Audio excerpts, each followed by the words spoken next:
Testing. 1, 2, 3. Okay, I am here. I am live. I think. Hello. Where's this music even from? I know it's not from FF15. It's from Lost Odyssey. From whatever reason, my YouTube Chrome was not playing like audio at all. So I like opened like the stuff I had saved and are like on my computer, and then the audio worked. So whatever's going on with Chrome, I don't know. But this seems to work if I'm playing the audio from my PC, which is fine because we're not reacting to any video today, I say, as like a KH4 trailer is dropping today. No, I'm just playing. Your camera is so zoomed out now. I'm glad you noticed. Basically, you may notice some like a little bit of shaking here. Try to ignore it. Let me like not touch the desk. I'm changing my setup quite a lot right now. I'm like reorganizing my office. The reason why that is will be semi-apparent soon. I realize that there's like a little bit of push this in more. It's like this bloomingness on the side. You can kind of see the edge of my monitor here and how fucking dusty it is. Okay. Well, I'm gonna try to fix it. Maybe if I just lower the monitor. Easy fix. Alternative stop. Thank you so much for the bits. I appreciate it. But yeah, I'm moving stuff around in the office. I've changed the camera up a little bit. I'm actually using a different camera software today, and I think this camera software should allow us to see me in like 1080p. So, because before, so much shaking, it's like an earthquake. Yeah. That's because I need to get a new arm because of the way I have this set up. So, let me not like sit my hands on the desk like usual. So that you basically don't, so that you don't, have it. Cool. Color looks slightly warmer. Yeah, because I switched the camera software. I don't know how to, I don't know how to make it look cooler. So it's like super warm today. I was actually fiddling with all of this before stream. So it's all super, super ghetto. Next stream, we'll have everything figured out in terms of that. But today, for the most part, we're going to be playing some more episode Ardyn. We're going to finish the Super Boss, and then we're going to go straight into chapter 14, which is nice, and I'm very excited for. Oh yes, and the Kingdom Hearts 4 rumor, which was something I was going to talk about today. And if you may have noticed, I just removed it from the title. Actually, let me Ardyn Super Boss and chapter 14 be better. But essentially, the reason I removed that from the title is because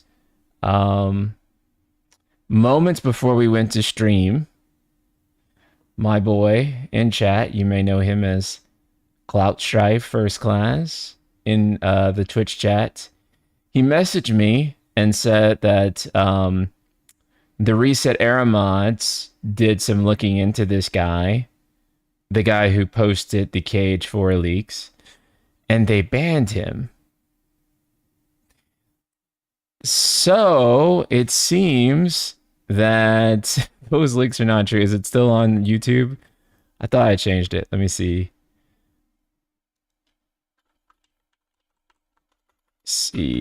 Change it on YouTube as well. Yeah. So hopefully we come up with some solutions here regarding the shakiness regarding the um regarding the overly warm camera, um, some stuff like that. Yeah, that's gonna be a thing. But we will fix those things eventually. But today we're just gonna roll with it because that's what I have doing. You guys only actually see like a small corner of the office because believe it or not, um, my desk sits kind of in like the middle of the room. Like, and the reason I do it this way is so that everything on that side of the room, if it's a mess, it's a mess. You know what I'm saying? Like, if shit is going on, then it's going on, right? Whatever I have going on over there, it can be however. But on this side, it can just always be set up, ready to go, ready to film content. And that's why I have it kind of set up in this weird manner. So I don't mind the warmer camera. It adds contrast when going from cool waiting screen and the cool background, right? I guess cool is just kind of like the night sky theme, right? And so I just always want everything to be cool. And versus coded Drumjod, thank you so much for the 5 tier 1 gift subs, dude. Holy shit. Damn, bro. I super appreciate it. Jesus, man. Let's fucking go. Last stream, you said you were considering to look at the PAX East 2018 panel for episode Ardyn. I assume you want to look at it this stream. Yeah, no, I would want to look at it this stream. Do you guys want to do that after we beat the fight? We can we can try the fight first. So we can know how long that's gonna go on. NSP, believe it or not, I live in a mansion. I do not live in a mansion. I do not live in a mansion. Sorry to disappoint. That being said, it's a very lovely home. An early viewers, some free subs. I appreciate that a ton, Drumjod. It's just yeah, it is kind of crazy too, because like when you say you're a content creator, how much money you make and what kind of life you live is like very ranges very drastically depending on because even like looking at subs and viewership is not necessarily like a linear equation. Like I know some people with way less subs than me that are in different niches who make way more money, and they do like insane, and they may only have like, you know, half the viewership and subs that I do. It's crazy. So the niche that you're in really determines a lot on YouTube and how much you'll make and whatnot. And some niches are unfortunately, or I should say fortunately or unfortunately, depending on where you're at, way more profitable than others. So if you're into gaming, for example, you're cooked. Gaming sucks. Don't be into gaming. Gaming is like the absolute worst niche that you can be in if you're looking to make money. Because what they call a CPM, cost per mile, is a lot lower on gaming than it is other stuff. Example of a profitable niche, anything B2B is like super profitable. If you're talking about finance, super profitable. Anything boring, usually anything boring, but people need to look up in order to function in life, ironically kind of profitable because, you know, there's a lot of ads that are on there that are super appropriate. Whereas gaming is actually like one of the least profitable niches on YouTube. So Yeah, if you can do other stuff, then that's way more profitable. Like I've always thought like, dang, I need to like become a car repair tutorial channel. Those are hella fucking profitable from what I know. Those are hella profitable. What about programming tutorials? I actually don't know for sure. I don't know like what the most profitable, like how it ranks out. But I just know that it's generally like the lowest is like gaming. And that's like generally agreed upon. I think the most profitable gaming wise are Pokemon or kid stuff because of sponsorship. Pokemon's the most profitable everything. So if you can be in the Pokemon and like make good content on it, you are very much set. Everything about Pokemon is fucking profitable if you're in that pipeline somewhere, right? Like even if you're just collecting cards, which is like a huge thing now. A very huge thing, by the way. I've seen people make more money on Pokemon cards than like stocks and crypto. And I'm not even kidding. Might actually be the very best investment that you can make right now, chat. Because the price of cards just keeps going up, right? Because as soon as they stop manufacturing the cards, then that means that that card becomes a limited quantity, or it's a limited item now. And so the value of it skyrockets immediately. And so Pokemon Pop Tarts from Target are actually being targeted by scalpers. Pop Tarts for 20 to 25 bucks a box. What the fuck?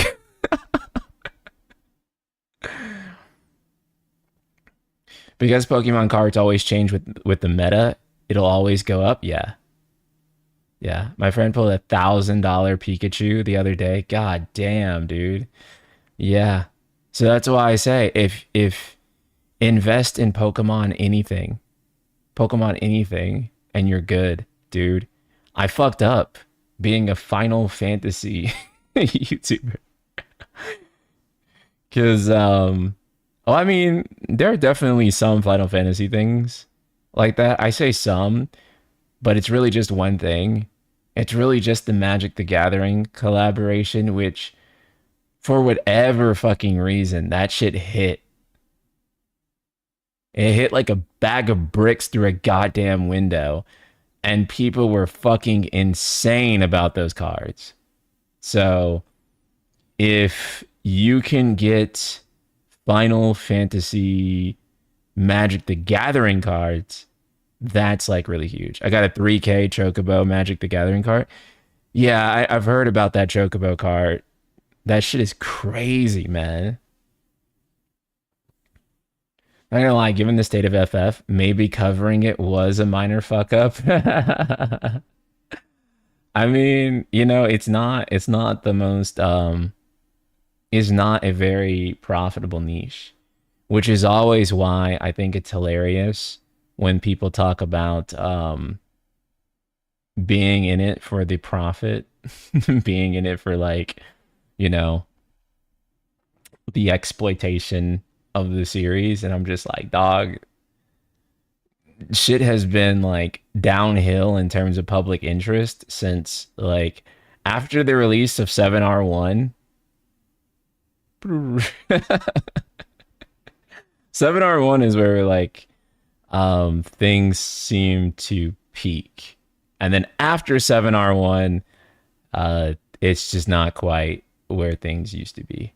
Right. Like in terms of just like viewership, because I remember, and maybe it's because there's more competition now. Maybe it's because I don't know. But like I've noticed that Final Fantasy viewership is not like quite in the way that it used to be. So like it used to be like, for example, I could upload a Final Fantasy video and that video would the video, like if I uploaded like let's say like a news update, right?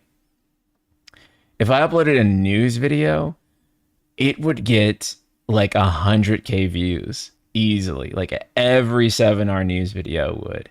And now they clear like around 20 or 30, which is still pretty respectable. But the excitement back when 7R was coming out, and like interestingly enough, the post coverage for Final Fantasy 15, which was actually like huge. Like people were hella watching that. Though to be fair, I also think people were hate watching a lot of the FF15 post content because people were like 100K for news updates is wild, dude. Like every single news update was like bare minimum 70K. It was an insane time. And yeah, and we've gone from that to like, like maybe 20 or 30K, which is pretty. It started dipping, I think, in like the lead up to Final Fantasy 16. That's where things started to kind of taper off. I wonder how FF compares to Persona content in terms of profitability. Well, they're roughly even in terms of just like the actual cost per mile and stuff like that, and the type of advertisers you'll get. I'll say it's probably like, I mean, advertisers in terms of sponsors. To be clear, you might get more sponsors on Final Fantasy, I think, because there are so many things that are trying to equate themselves to Final Fantasy. Because even if the Final Fantasy games popularity is at a trough right now, the idea of Final Fantasy is still really popular, if that makes sense. Even though necessarily the games themselves, again, it's kind of at a low point, the like people are still really into the idea of FF. Like all the time do I meet people and they're like, oh yeah, dude, I used to love Final Fantasy. And I'm like, used to? You used to play Final Fantasy? Brother, why'd you stop? So there is that. There's definitely that. It's just as he hasn't understood the what the idea of FF is for a while now. I mean, yeah, I think that's also part of it. So, investigating why people have checked out of Final Fantasy is a really important thing. Final Fantasy as a historical concept of the JRPG still has insane cultural clout. Right, which is why I say it's not over. But we are at a turning point where they have to figure this shit out. But it's not like Final Fantasy as a brand is like cooked in like the cultural zeitgeist, right? Like it's not there yet. But it is heading in that direction if nothing is done. If you see what I'm saying. They have to really get themselves out there in a big way.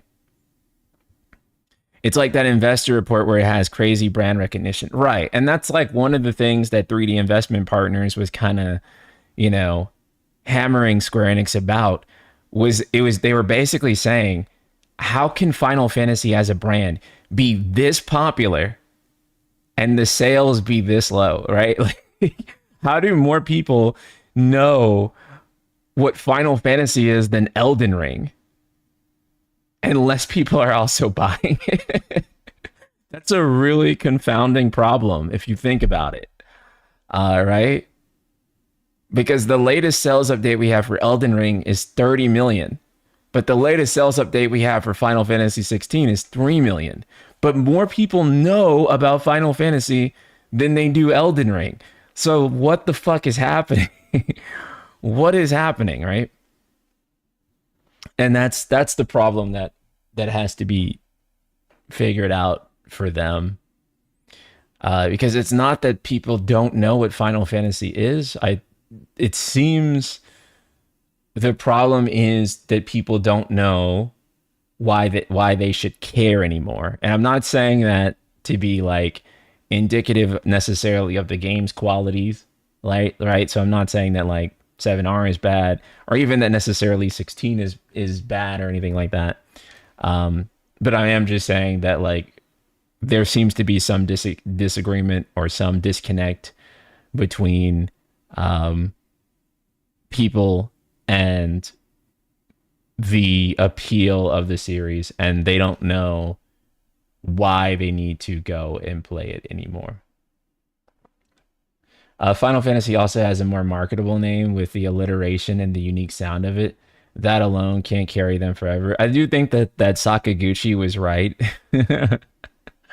Right? He just chose a name that just felt like it carried a lot of weight. It didn't have to be like, you know, necessarily something that even made logical sense. Right? Like it's called Final Fantasy, but we're gonna reboot it every single fucking time, and it's gonna have a different story and all these other things. So yeah. 16 still around 3 to 4 million in 3 years is crazy. Yeah. I mean, I assume that it's somewhere higher than like the original 3 million, obviously. But we just don't know how high that is. In retrospect, the 3D investment report is baffling. Equally parts uniquely hold on, let me see. Let's cover my window. Uniquely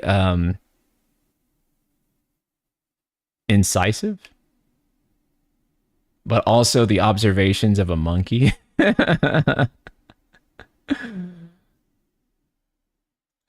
That's funny. Yeah. Yeah. I do think that it was like pretty kind of like an insightful report in a lot of ways, and then also it was kind of like very dumb. Because they did make a lot of good points, and then on some slides they'd just be like, why number not go up? And it was kind of dumb. They might have hype sales numbers for 16 if it ever was bought to Xbox and Switch 2, as if it sell crazy on those platforms. Right. And I mean, speaking of Final Fantasy 15, because people say that Final Fantasy 15 sold well because it was a multi-platform game, I don't really personally feel that that was necessarily the case for Final Fantasy 15, because most people say that without context, right?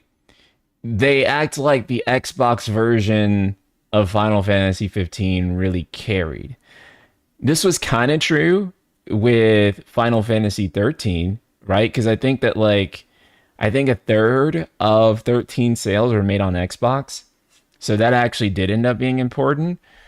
But people forget that Final Fantasy 15 1 actually did not launch on all platforms day one, right? Windows Edition actually came a year later, just like it did with Final Fantasy 16 and Rebirth. And I think Remake took like 18 fucking months or something crazy like that, which is very stupid. And then it was exclusive to Epic, which was very stupid. And then it finally came to Steam. Stupid, stupid, stupid, stupid. But eventually... Right. People forget... also, too, people forget that Final Fantasy 15 Windows Edition was exactly that. Windows Edition. They actually put work into giving you a reason to buy the PC version again, or for a first time if you haven't, in a way that I don't think 7R games and 16 gave you, right? Like 15 was like, yeah, we basically remastered the fucking game for PC.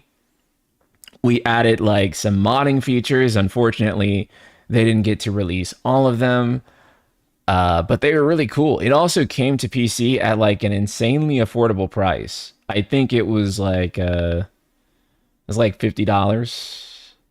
Might have even been cheaper than that, but it came to PC at a really affordable price, I remember. And I was like, yo, wow, that's crazy. And so 15 on PC, yeah, I think it sold like around 2 million. 13 did well on Xbox because the PS3 was doing poorly at that time. Yeah, and that's another thing too, Skylian. Is that people forget that when 13 launched, Xbox 360 was more or less the dominant platform.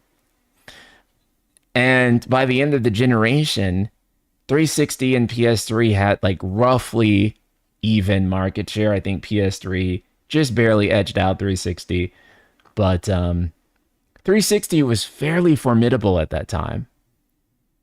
Whereas, like, you know, does anyone really expect an Xbox port to, and I mean, like, even if it's day one, does anyone really expect an Xbox port to move numbers at this point?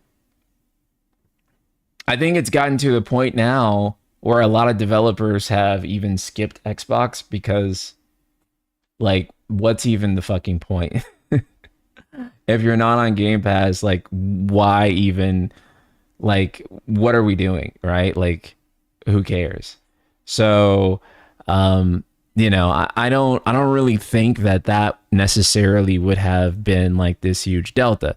Now, there is an argument that maybe Switch 2 or maybe PC Day 1.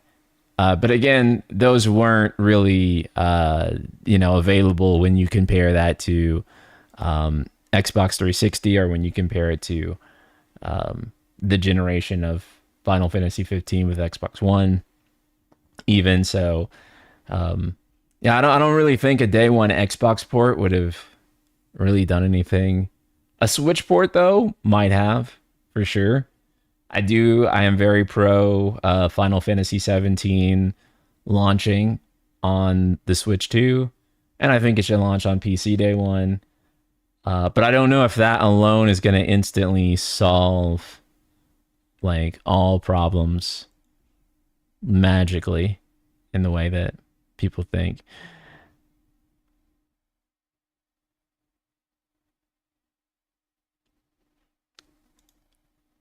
Xbox 360 is the original console for the 13 trilogy. What do you mean the original console? Like, as in the dev was prioritized for it? Because that would be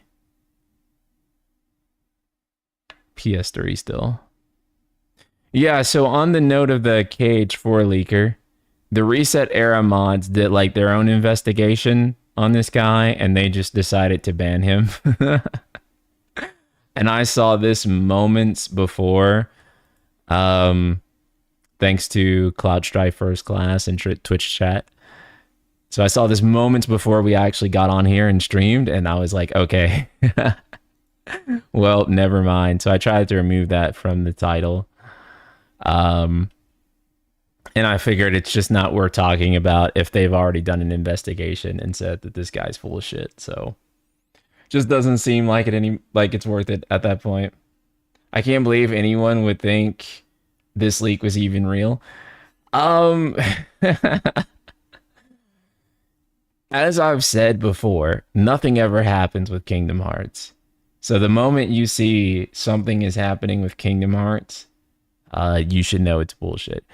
But also, too, the longer a rumor or leak goes on, the more likely it is to be fake, right? Like, usually, like with leaked information, there's like one or two details that they can highlight, and almost never, and I hate to say it, not never, but it's a very low likelihood that good rumors are true. Good rumors are usually fake. Bad rumors, though, the likelihood of a bad rumor being true is like hella high. But there's a reason for that if you think about it, right? Disgruntled and distraught employees tend to talk, right? People don't gossip when things are good, right? Like, when's the last time you heard some gossip? Like, hey, I heard that guy is in like a really healthy, positive relationship. No one fucking says that, bro. No one says that. However, if something's going on, someone's cheating, someone's lying, that's when people start talking, right? And that's also why fake rumors tend to be more true. I mean, not fake rumors. Negative rumors tend to be more true than positive ones, because when people are distraught, when they're stressed out, when they're pissed off, and a lot of the times, what people don't realize is that the dev team is the one who's pissed off, right? Like a lot of them are like, yo, corporate meddling has fucked our game. And so they start talking to people, and then that gets leaked out. So negative rumors usually have a higher likelihood of being true, right? So when like such and such game is canceled, all these other things, that's usually when it's like, unfortunately, that tends to be true. Which takes me to the Final Fantasy 15 rumor that happened before the game came out. Mind you, this rumor happened 6 months before the game released. And in it, this guy detailed everything that was going on. He was like, the game barely runs. He's like, they've cut most of the story from the game. This is the basic plot outline. And the entire team is stressed out and they don't know how they're going to hit the release date. Expect a delay. That rumor is the reason I believe anything. Right. But it was also a doomer rumor. And like I said, doomer rumors usually are the ones that have like legitimacy to them. The rumors that are like, yo, this is the best game ever. They cooked so hard, you won't even believe when you see this, that, and the other. No. No one talks about that. No one talks about that. The reason, because the whole dev team, whenever that happens, they feel so proud and they can't wait to show off their work in the best form humanly possible, right? And so because of that, few leaks tend to happen. But when the dev team is pissed the fuck off, there's all kinds of strange things happening. There's corporate meddling happening. Things are, yeah. When it's gas, they want to keep it hidden. They don't want you to know, right? Because they can't wait to surprise you. They can't wait to see people's reactions. And they don't want to spoil that, right? Like, you don't want to spoil, like, people on seeing your work. You want them to be hype and witness it. And so bullet point rumors, like, this is going to be in the game, that's going to be in the game, it's almost always bullshit. Everyone has heard thing leaked out before, but it was too good to be true, and everyone instantly wrote it off as a fake. That's actually funny. That is actually funny. Nintendo leaks happen a lot. I think that Nintendo is starting to get like really bad about leaks. Maybe the worst company even about leaks right now, I feel. Because I feel like every Nintendo thing is like leaking out. Prodigy, what's up, man? You unfortunately have a point. Positive rumors tend to not be true, especially if it's Square Enix, yeah. Then again, maybe just nothing positive is ever happening with Square Enix to leak out. And that's why we don't get any positive rumors that come true. Because it's always doom. The only thing we can say for certain is that is not a rumor, is a possibility of a tangible update during the 25th anniversary. Yeah. I feel confident in saying that I think that there's a 60 or 70% likelihood Kingdom Hearts 4 will launch next year. And I think that there's a 90% likelihood we will see Kingdom Hearts 4 this year. I do feel fairly confident that this year will be the year that the silence is broken. And I think the reason that part of the reason why I think they want to get 7R announced first, right? I think they're going to get 7R announced first, and then I think that is going to lead into Kingdom Hearts 4 hype. FF14 Evercold had some leaks turn out to be true. There haven't been proper leaks for FF14 in years. That's crazy. Wait, which leaks?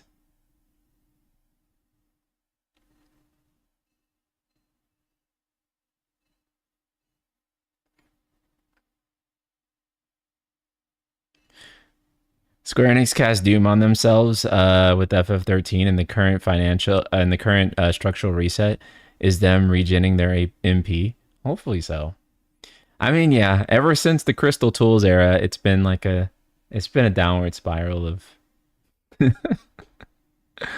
of things.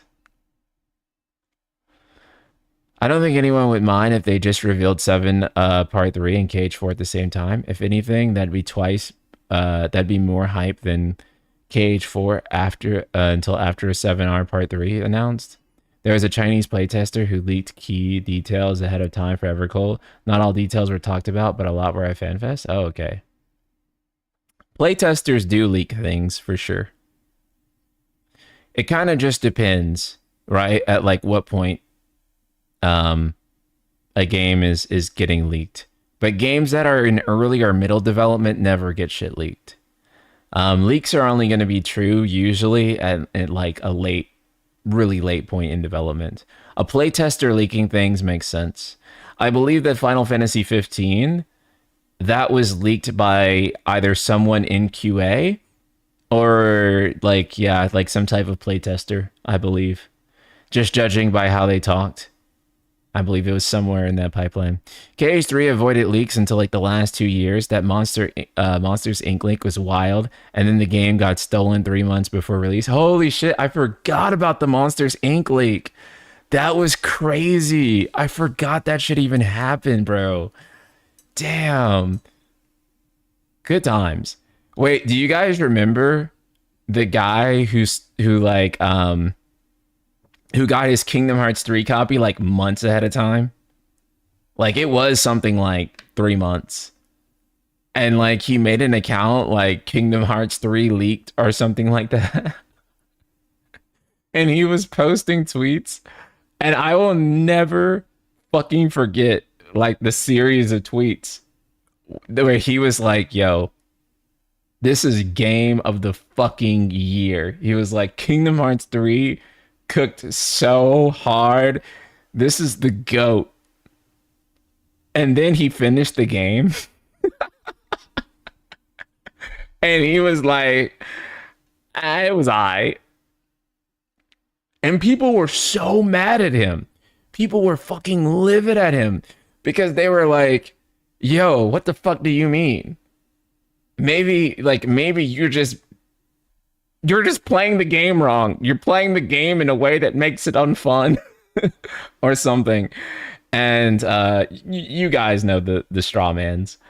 And yeah, they were cooking him so hard at the time. It's really funny because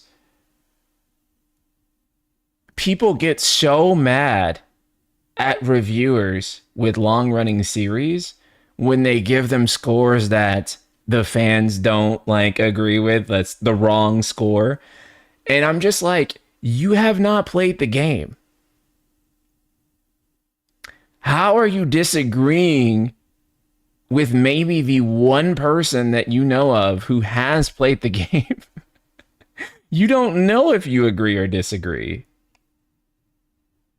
You haven't played the shit yet, right? Like, it doesn't mean that it's bad just because that one person says it is, of course, but like, you can't really challenge them yet until you play it, right? You can't just be like, you gave it the wrong score. Like what the fuck? Like, you need to play it. Doesn't even need to be long running like at Crimson Desert. Yeah, I know. I think Crimson Desert was more about the meta of like people who think that offline MMORPGs are good and people who think offline MMORPGs are bad. And that was like 90% of the discourse I saw. Most of us 16 fans, when they saw a review who they didn't like or thought it was mid, never played it because they're FF14 fans. Yeah. I do actually remember someone leaking Yozora stuff before Kingdom Hearts 3 came out. Someone was like it was like an insane guy like saying like Versus 13 will be in Kingdom Hearts 3, and I actually saw that. Like this guy was saying you will like literally see Insomnia and like Noctis and like Versus and like all this Versus stuff in Kingdom Hearts 3. And at the time, I was like, what the fuck? I was like, yeah, right. And then the game came out and I was like, oh shit. I was like, he knew. He knew. Roy Mustang, thank you for the super chat. Versus 13 had more gameplay trailers and showcases than KH4. I think the game is getting canceled like Missing Link. They won't cancel Kingdom Hearts 4 for sure. Canceling Kingdom Hearts 4 again is the same thing with canceling 7R3. It's one of those things where if you cancel it, you might as well just shut the company down. Like there's no point. They would release a bad, broken version of it, I think, before they would cancel it. They would delay it. They would do anything before they canceled it, right? Even with Versus 13, which, don't get me wrong, I pine for Versus 13 till this day. But as we talked about before, I think that they should have outright canceled Versus 13. I don't think it should have been reworked into 15, right? And the reason is because if they canceled it, Nomura could have revisited that idea at any point later on in time and picked it back up a lot easier, right? So they could have greenlit Versus again later on if it didn't get rebranded to 15, and now it's a lot more complicated than trying to make Versus 15 now, because 15 is already its IP. So what do you mean you're going to completely rewrite these characters, right? But even then, even when Versus 13, which by the way, as you're going to find out in tomorrow's video, they actually did consider canceling Versus and 15 multiple times. To the point of where when the dev team was working on it, they were kind of expecting any moment for someone to come in and be like, game's canceled. Pack it up. So, wait, they considered canceling it after it shifted to 15. That's my that's my understanding. I may be wrong on that, so don't take that as fact and don't tell anyone I said that. You can hear the conversation in context yourself. But yeah, it was all considered being scrapped multiple times because they just thought this wasn't going to work. So they have considered. Too late, I'm already writing a Twitter essay now. Yeah. So what I'm trying to say here is that they will not cancel a flagship game that's announced unless there is just no other choice. The brand damage that is done from that is so absurd. And then because it's not just canceling the next mainline for that series, right? If you cancel a mainline entry for the series, then it looks like the series is over with. It looks like it's done. It looks like they've basically canceled that IP outright. Right? So like imagine if they canceled Final Fantasy 17 arbitrarily, let's say. We wouldn't know if like a new different Final Fantasy 17 was coming in. We would just assume Final Fantasy's over, like, right? Because it's like what do you mean? They canceled 17. And if they canceled it and they had to rework it into a new game, then it's like, well, that's going to take years. So what do we do? So canceling a flagship title no matter how much financial sense it may make, no matter how much development sense it may make, they will never publicly do it. They will always save face. They will always try to work with the concepts that they've shown off, even if those concepts no longer work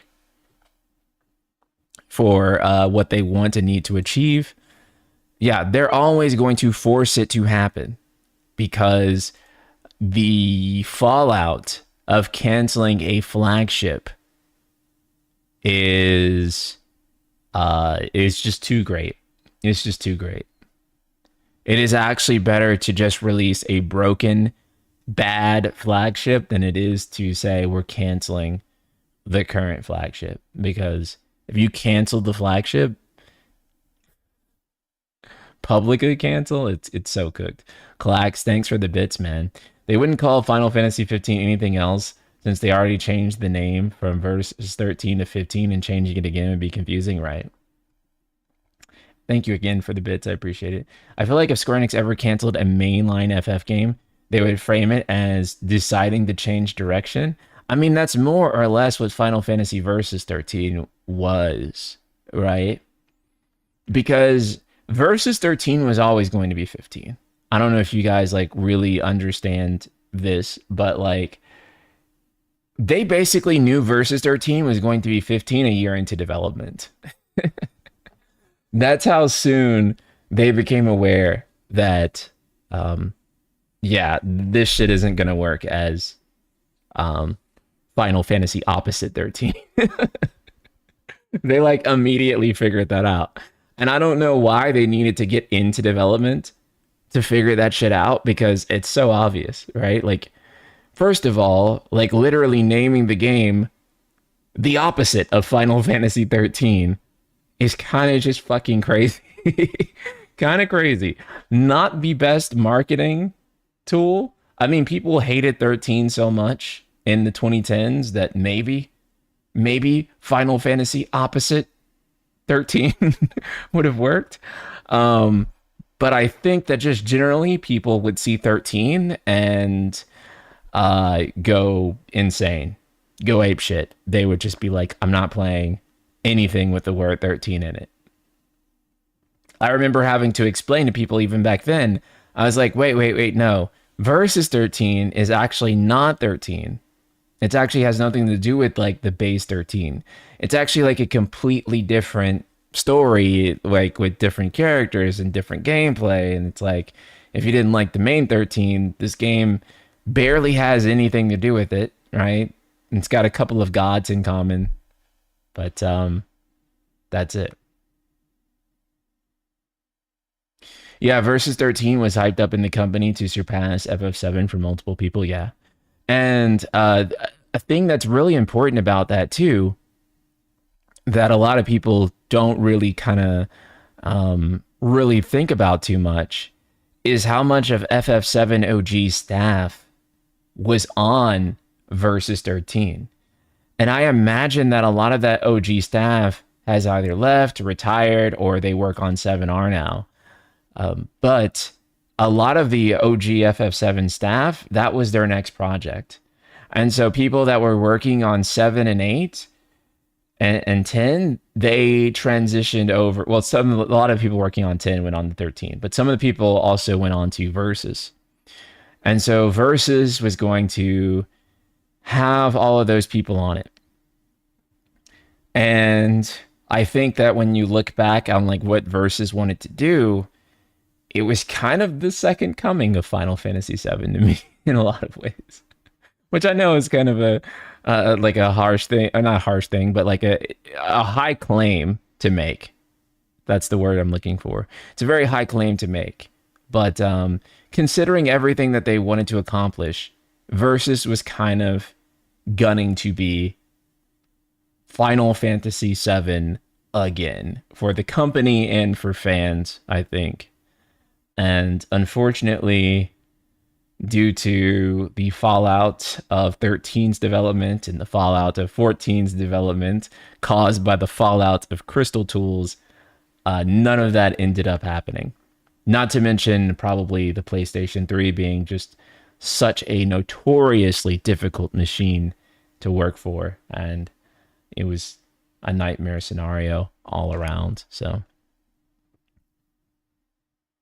Nomada at E3 2016 said Versus was a long-awaited project. Nomada wanted to main FF, but he was busy with Kingdom Hearts and Advent Children. Yeah.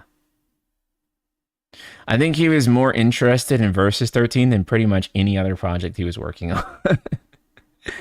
And it's just like really unfortunate that that just wasn't going to happen.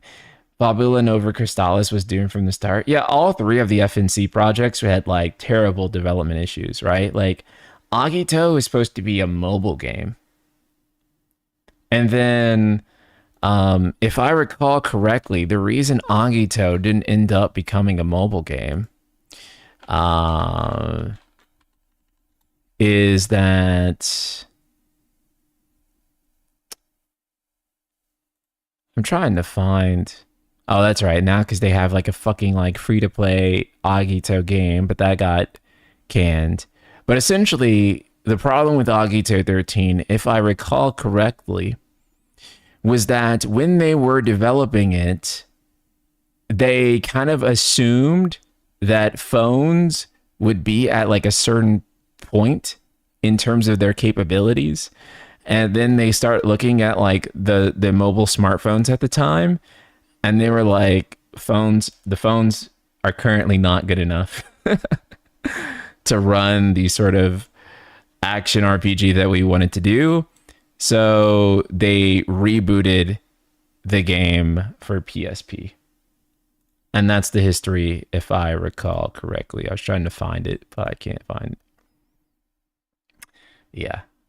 Versus and KH were probably always going to be connected. He did the concept while KH1, or was it 2, in development? Yeah, as well, KH2 was in development. He was working on Versus 13. That's when he was basically like writing up the design document for Versus. I wish Versus was a PS2 game. I wish it was a PS2 Kingdom Hearts 2 looking as video game. I really do. I wish it was built on KH2's engine, played like KH2. That shit would have been peak, brothers.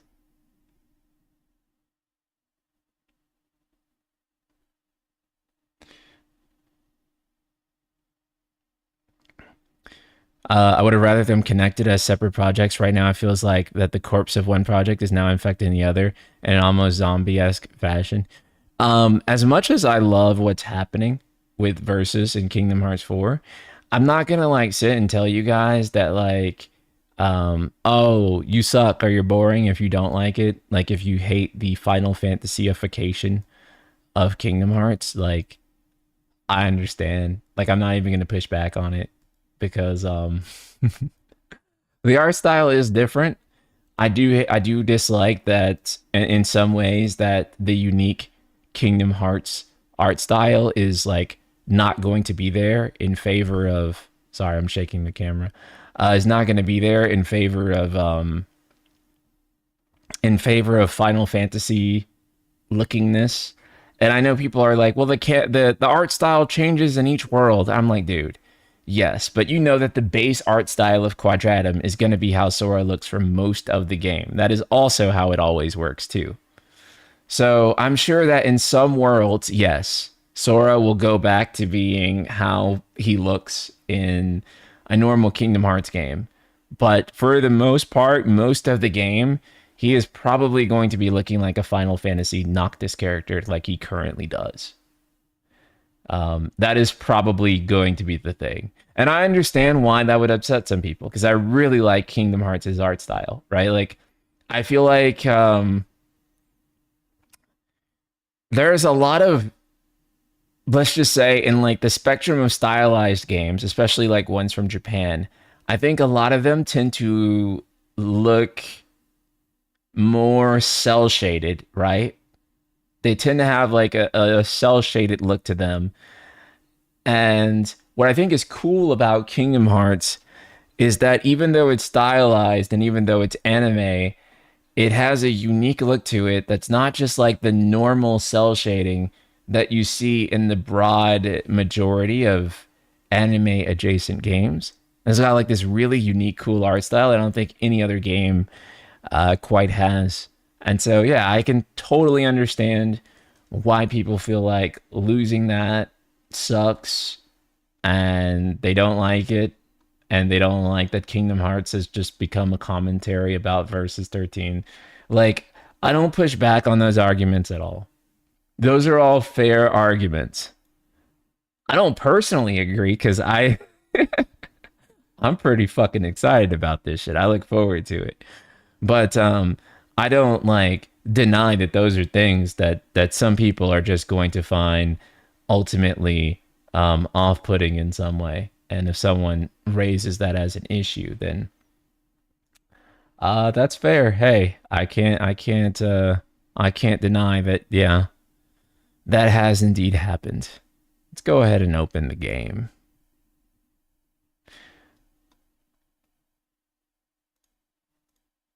Honestly, do you think the degree of how Nomina implements Versus 13 into KH and the execution of doing that will make or break things for me? Part of me might actually like it more if he's just straight up like bitter as shit about it. Like if Sora like literally turns to the camera and is like, Matsuda canceled Versus 13. Or Wada canceled Versus 13, one of them. You know? Like literally. Square Enix like destroys all creativity. I kind of would find that, yeah, to be peak cinema 100%. I kind of would be like, yo, this shit is Kino. This is the best fucking video game ever. So part of me is like, yeah, it shouldn't be that obvious. But then the other part of me is like, yo, he should have Sora slap Matsuda or something. I don't know, man. I think that shit would actually be pretty funny. Roy Mustang, thank you for the super chat. What anime have you watched that has a vibe or story or art style similar to KH? If an anime had as much gibberish as KH did, it would be canceled. I'm trying to think of like, I don't think there is anything that has a similar vibe to KH. Yeah, KH is one of a kind. In all the good ways and all the negative ways too. There is no other game like Kingdom Hearts, and that's a good thing. Sometimes a bad thing. Mostly a good thing, I think. But I do like Kingdom Hearts' style, and I do like I like most things, I would say, about Kingdom Hearts. Other than, I think the only time like Kingdom Hearts is like really truly lost the plot for me. Like really and truly, and I know this is where a lot of fans disagree, and a lot of them agree too. And this is like hot, like very contentious. It's really like the mobile games, and I don't mean like 358. I mean like fucking Union Cross, and like what they wanted to do with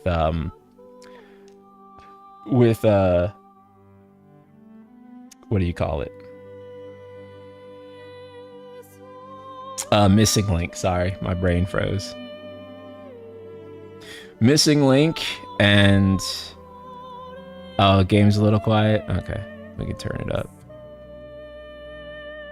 Because I just don't want to play a mobile gacha in order to get the story for a game, right? Like, in order to be like really bound to it.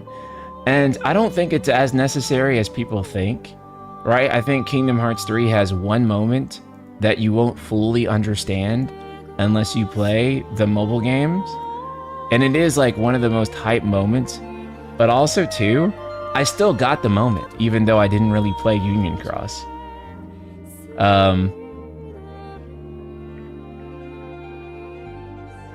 Right? Like, I still understood, like, oh, this is what's happening. It is more hype if you do play Union Cross, but I don't even think that was necessarily required. I also think that fans kind of overstate how necessary that playing most of that stuff is, right? Like, I don't really think you need to know necessarily everything. For me, the way I do it is that I just play it, and then when there's some shit I don't understand, or there's a character I don't know about, I just look up, like, what happened in Union Cross for this to be relevant, and then it's okay. But, like, in terms of actually keeping up with it, and playing it in the way that people say that you're supposed to, then yeah. You do not need all the mobile game cutscenes for 3. You will, however, need it for 4.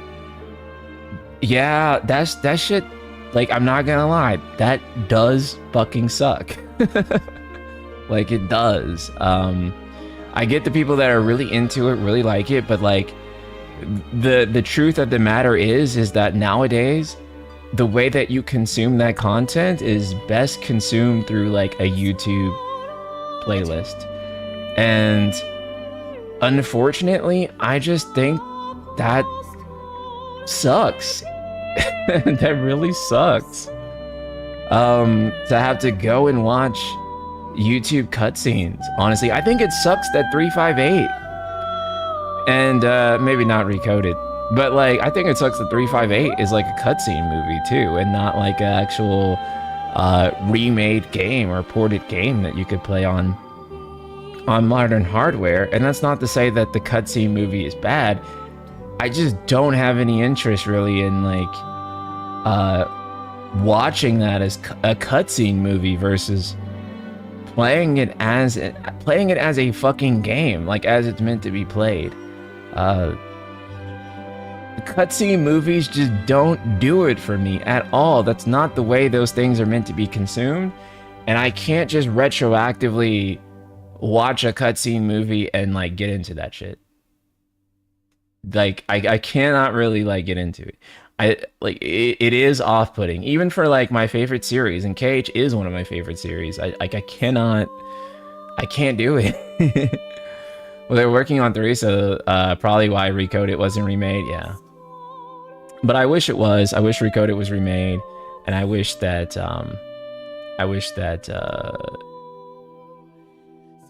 358 for sure was remade. Let me grab my controller. I forgot I moved it over here.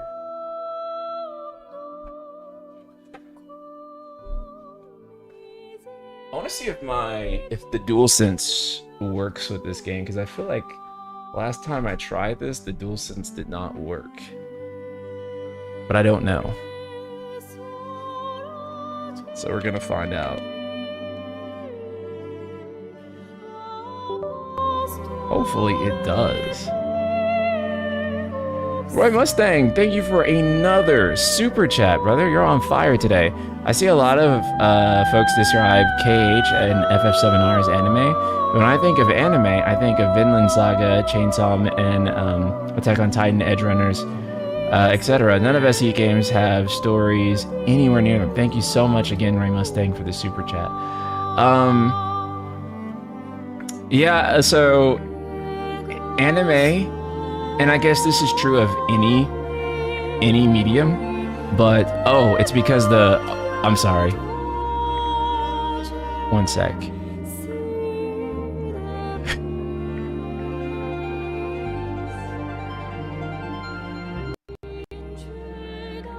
The audio went through went through the DualSense. That's why. I'm sorry if your ears got blown off by that. It decided to switch audio to the DualSense. I actually hate that DualSense has and DualShock 4 have like their own speaker, because when you plug them in on PC, that happens all the time.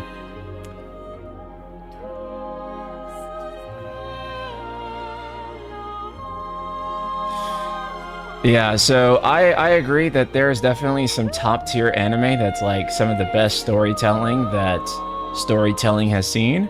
And then there's also some anime that is like lol anime. I think that describing 7R or Kingdom Hearts as anime as a way to discuss their problems is really dumb, to say the least. Like, I don't think that anime is how I would describe any of the narrative issues with those games.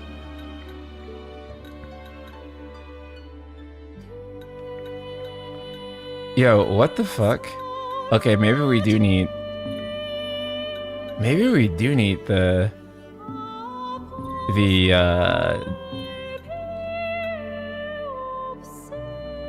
DualShock 4, because what the fuck is going on with the controls here?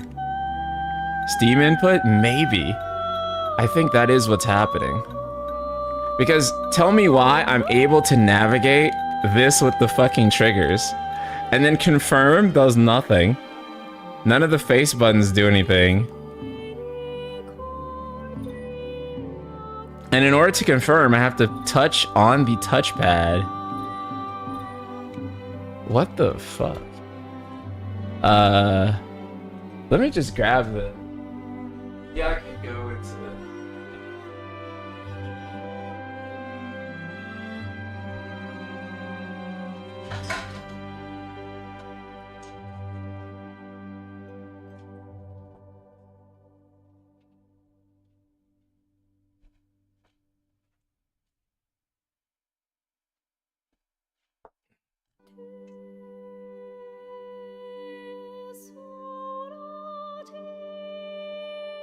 Just do it this way.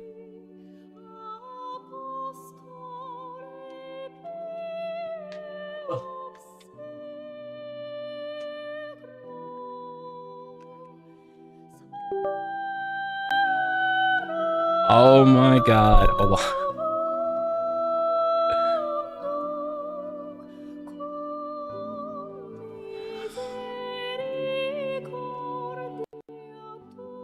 Okay.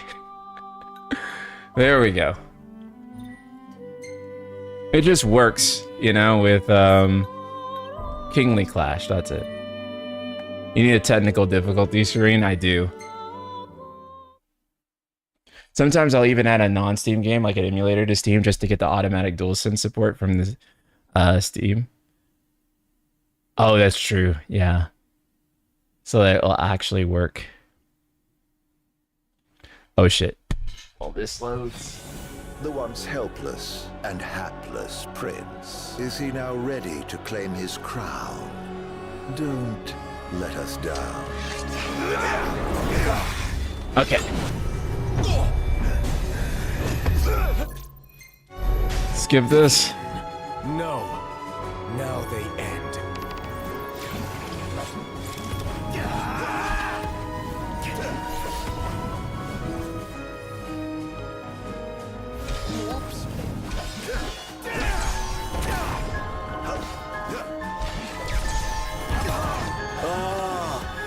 King at last. Okay.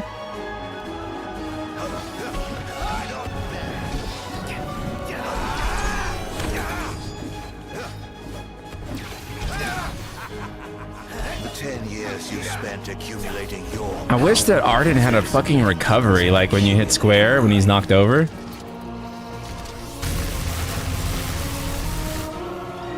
Okay. What the fuck?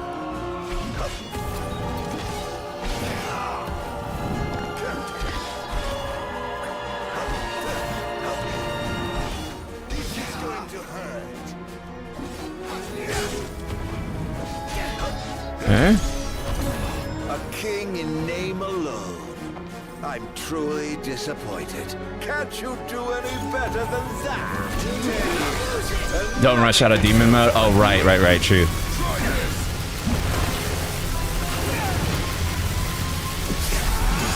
Let's target Iggy first, because he seems to go down the fastest. Get a kick out of this.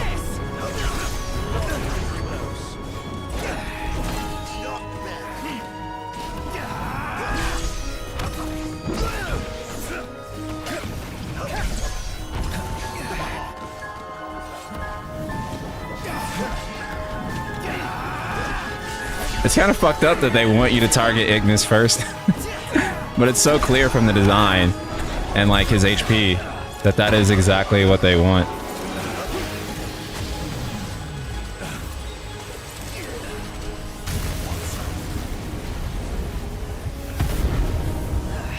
Get a kick out of this! Wait. Close your eyes. Forevermore. What the fuck? Okay. He did not do that last time. Holy shit. The once helpless. It was driving me insane, nuts watching you heal right away when watching your VOD. Yeah. Yeah, I was definitely just playing wrong when we did that. No. I didn't realize it until like way later, like, wait. Oh yeah.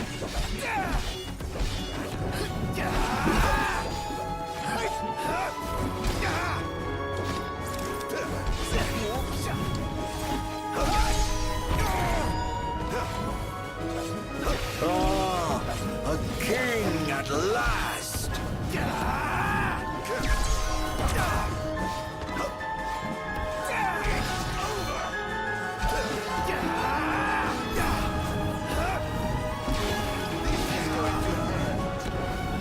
The 10 years you spent accumulating your power, I spent assimilating demons and accumulating mine.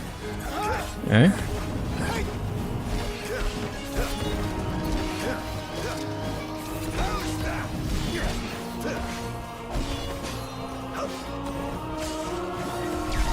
A king in name alone.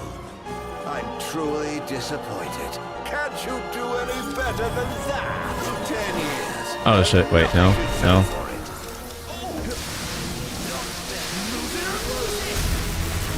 Okay. Dang, I went down fast.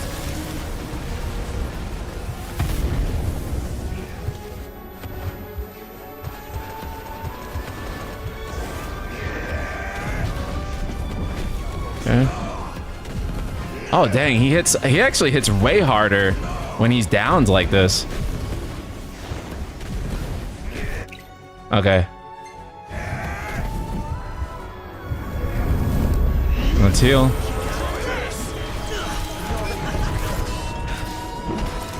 Okay. Let's target Prompto.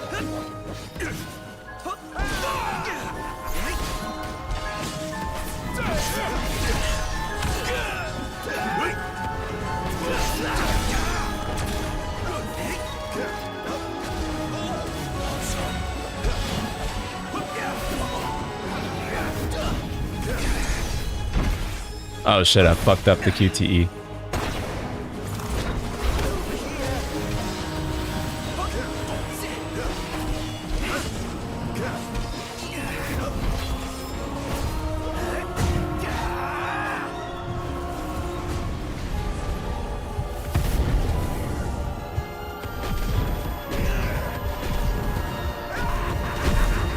Nice. What the hell took me so, like... Dude, this is the power of, like, having a good night's sleep and then coming back to something. Because, what the fuck was the problem last stream? I think I was just tired and, like, the end of a stream. Like, literally, what the fuck was the problem, dude? You guys ever have that happen when, like, boss fights? Where it's just like, you come back the next day and you're just like, yo, what the fuck?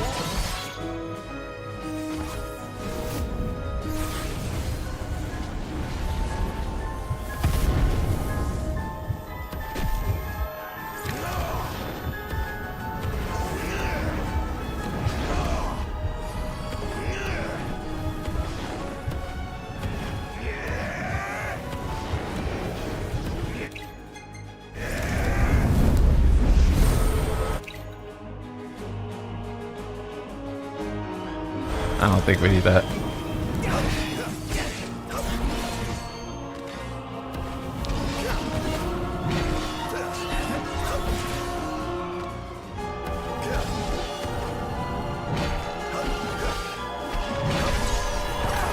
Nice.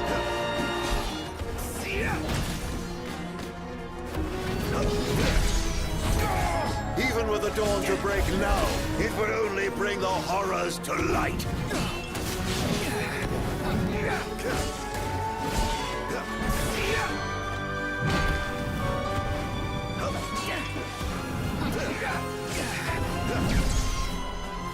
Oh shit, I missed the QT.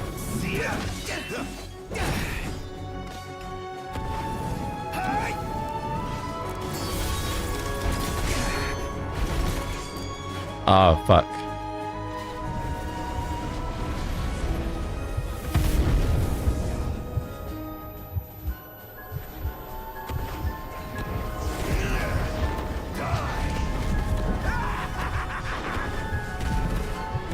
This is actually such a much more fun mechanic than Noctis's, where like when he's down, there's just nothing you can do, right? Let me heal real quick. Okay.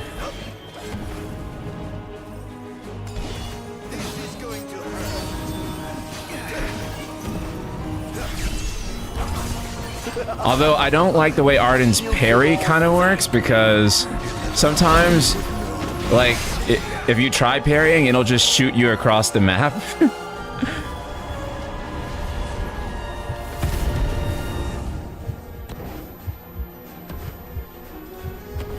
But I do like that you go into like this slow heavy form.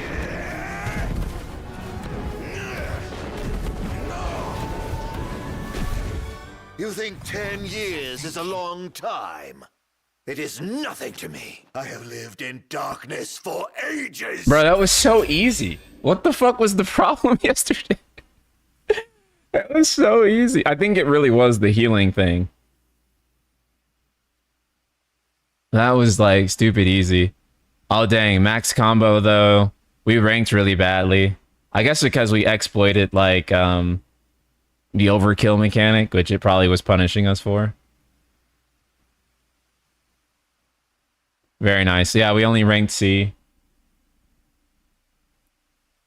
Playing too much like Noctis is the problem with Ardyn there. If you don't play like Ardyn, you have a hard time. Yeah, you start playing like Ardyn, it's really easy. Dang. I was expecting that to take way more time. Okay, we can start chapter 14 proper.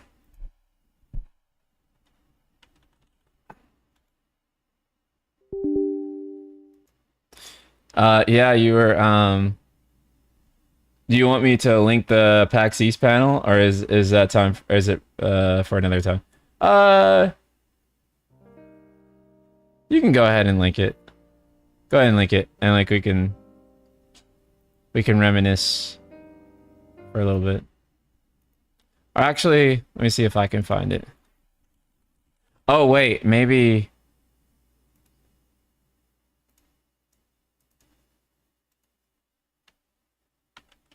Let me see.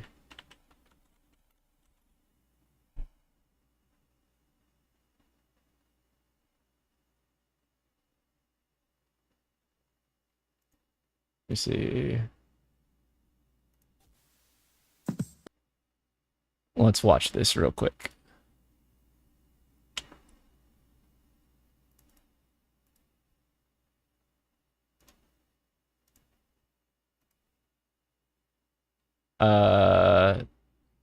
That's supposed to be corrupt. Let me see.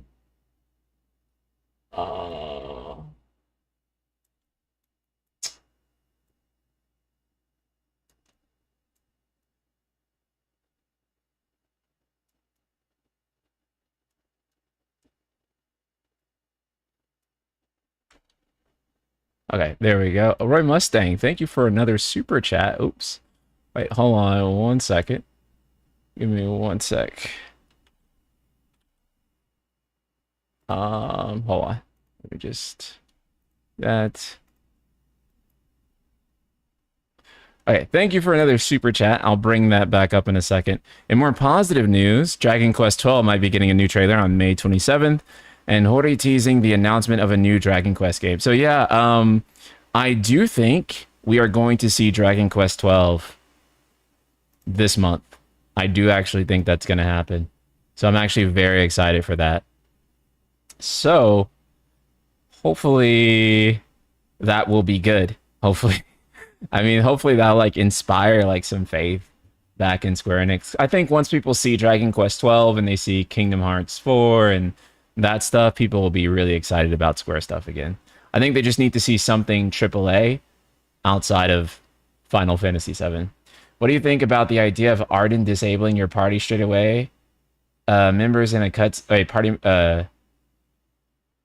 your party straight away members in a cutscene if he had just completely kicked their asses during the first phase of the final boss, no matter what level they were. I'm a little confused on what you mean. Oh, you mean like instead of like disabling your party members, he just like beat the shit out of them in like a scripted scene? That'd be cool.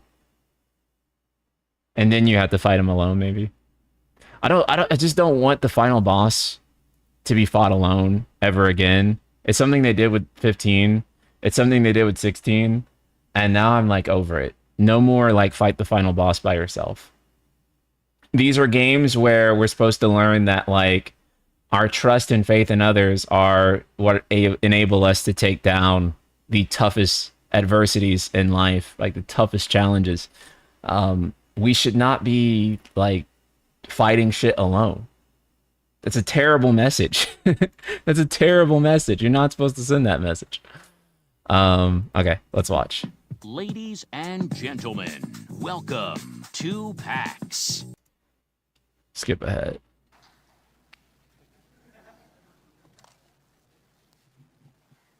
So hello everyone, my name is Shigefumi Tanaka. I'm in charge of live service in of Final Fantasy 15. I'm sorry, I'm not real Tabi. It's okay, they forgive you. I know you want to. He hasn't even turned this up. Please bear with me. I want to do my best to give you a best time today. Okay? All right. I'm sure you won't let us down. First of all, I want to say, even though the name of this panel says in Windows Edition, and even though Windows Edition is the main topics of today, but there's so much more about Final Fantasy 15 that I want to talk about. So I hope that is okay. Okay? Yeah. So today I want to tell you all the various content and the plans that our team has in store for you. So are you guys ready? Okay, so let's present to you all the things that will happening with Final Fantasy 15 in 2018. Yay! So number Please one clap. is the Windows Edition. The Windows Edition makes full use of the online function, making your engagement with other players that much more real. So, obviously, Windows Edition has already released earlier last month. So we hope all you PC players out there have gotten your hands on it, or if not, pick it up soon. Yeah, this can only be experienced with Windows Edition only. Let's skim through this part.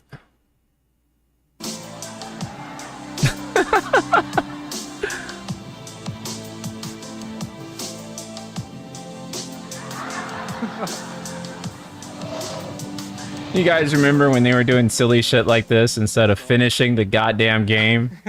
Wow. So, let's pause real quick. That was hilarious, first of all. Shiki-san, so in a future update, you'll be able to create your own avatar, and you'll be able to replace the main character Noctis in the main game using that avatar. Yes, exactly what I'm saying. So you're free to create avatars you like that can be replaced with Noctis in game. So just as you, oh, I'm sorry. Oh. I'm sorry. So just as you saw, you can become another character in the main story, and you will also able to see other characters customized avatar as ghost in your game like this. This was like definitely a feature that nobody fucking wanted. Other players' avatars. Also, right here in the center, you can actually see the character model still for Yosuke Matsuda.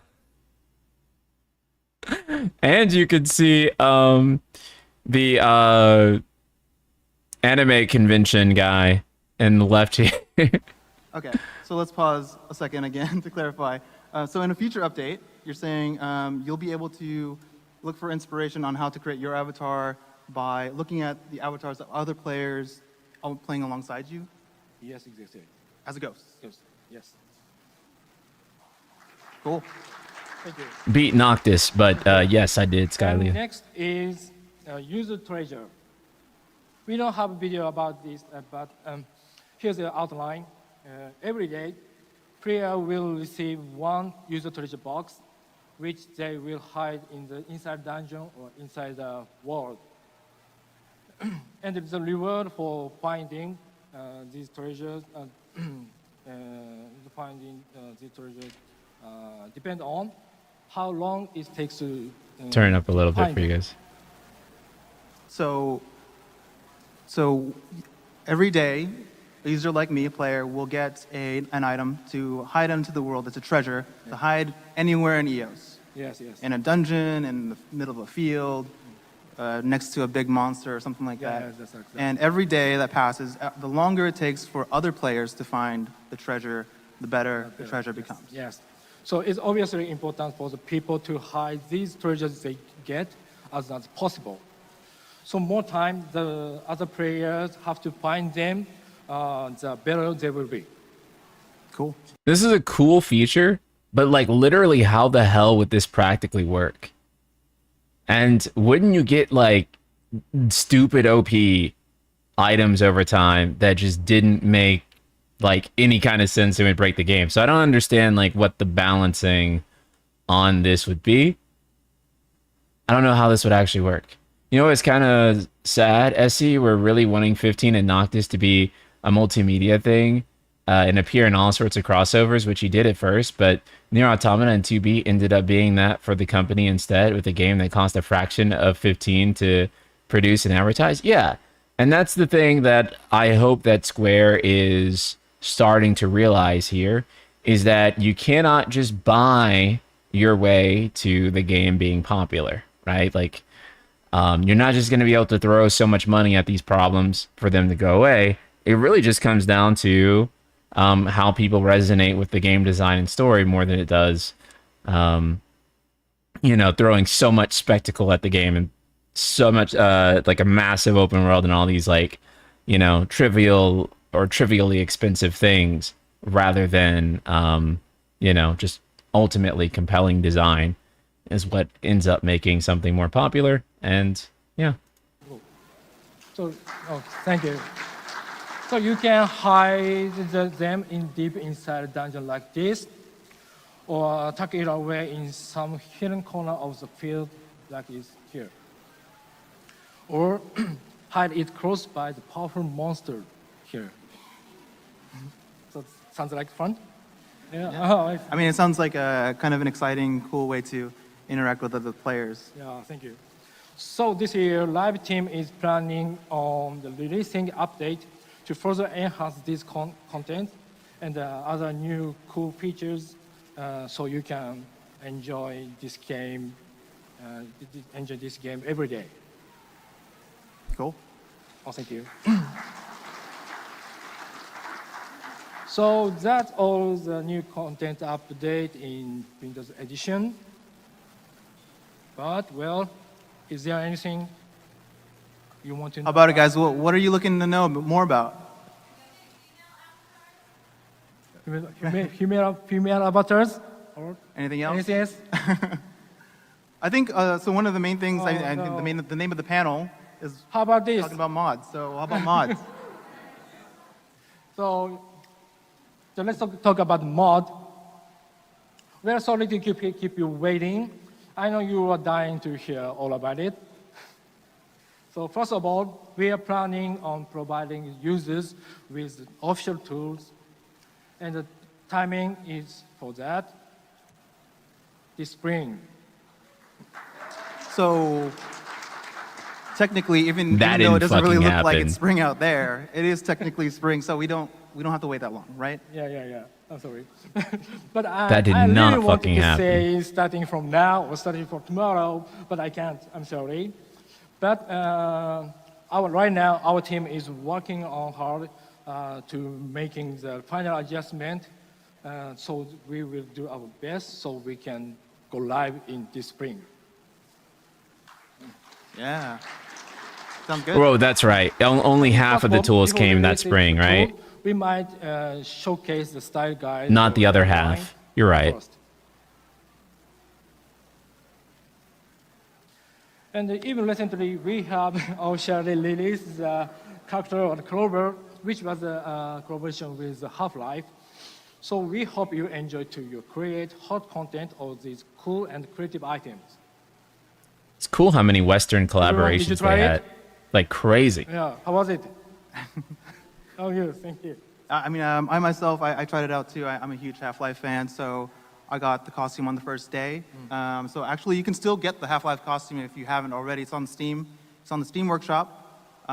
So make sure you pick it up if you haven't. It disappears in May. So, so I think this is just the beginning, right? So these mods and the Cactar and the Half-Life skin, they're kind of just the beginning of, and were really examples of what you guys will be able to do as modders when you get your hands on the mod tools that release in the spring. So that being said, at least us on our side, we're really genuinely excited to see what you guys come up with, and the potential is kind of limitless. So we're really excited for that. Yeah. So when the mod tool is released this spring, you will be able to create outfit and weapons. So for Steam users, you will be able to download and apply this UGC content from the Steam workshop. Okay. Cool. So we want to provide playable items that are unique and new to each other's taste. And that's because we want each player to enjoy their personal experience with our game. Okay, so, but that's not all. I'm sorry. Thank you. There's more coming, everyone. Oh, do we need a drum roll? No? Nope. Here is a level editor. Rest in fucking pieces, bro. Nice. God. Yeah, we are also making a level editor, but please give us some time for that. And we are now working hard to be able to release it in fall this year.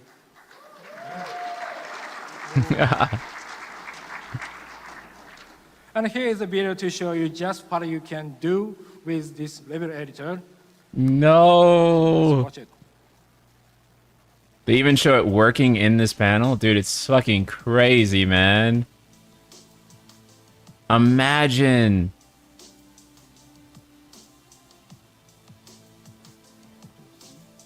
Fall 2018, when this was canceled too, it was right there. Dude, we were so fucking close, man. We were so close.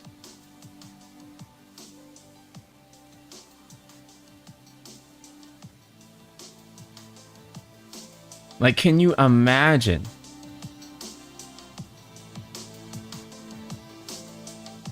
A Final Fantasy game with modding, like official mod support.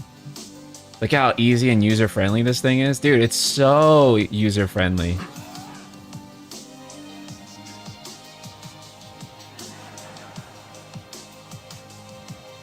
And it's got a visual scripting system, too.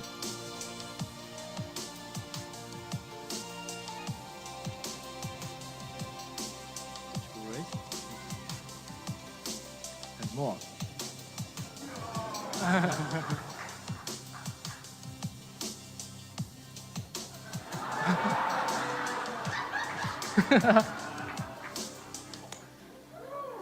Nice shot.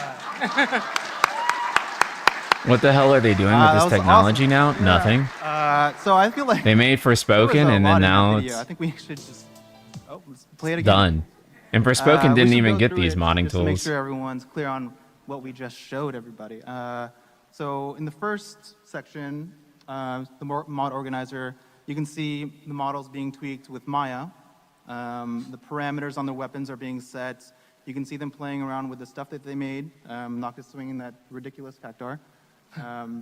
And I guess they're checking and testing to see what the end product that they designed looks like and what it feels like. So it also, and you can see it also supports the Steam Workshop as well. And we did mention that the first installment of the mods will be weapons and costumes, right? Cool. So the next slide, you can see, things being placed, the actual work of creating a dungeon and a map in progress. So in the video, they were populating the stage with dual horns that just flip Noctis like a pancake.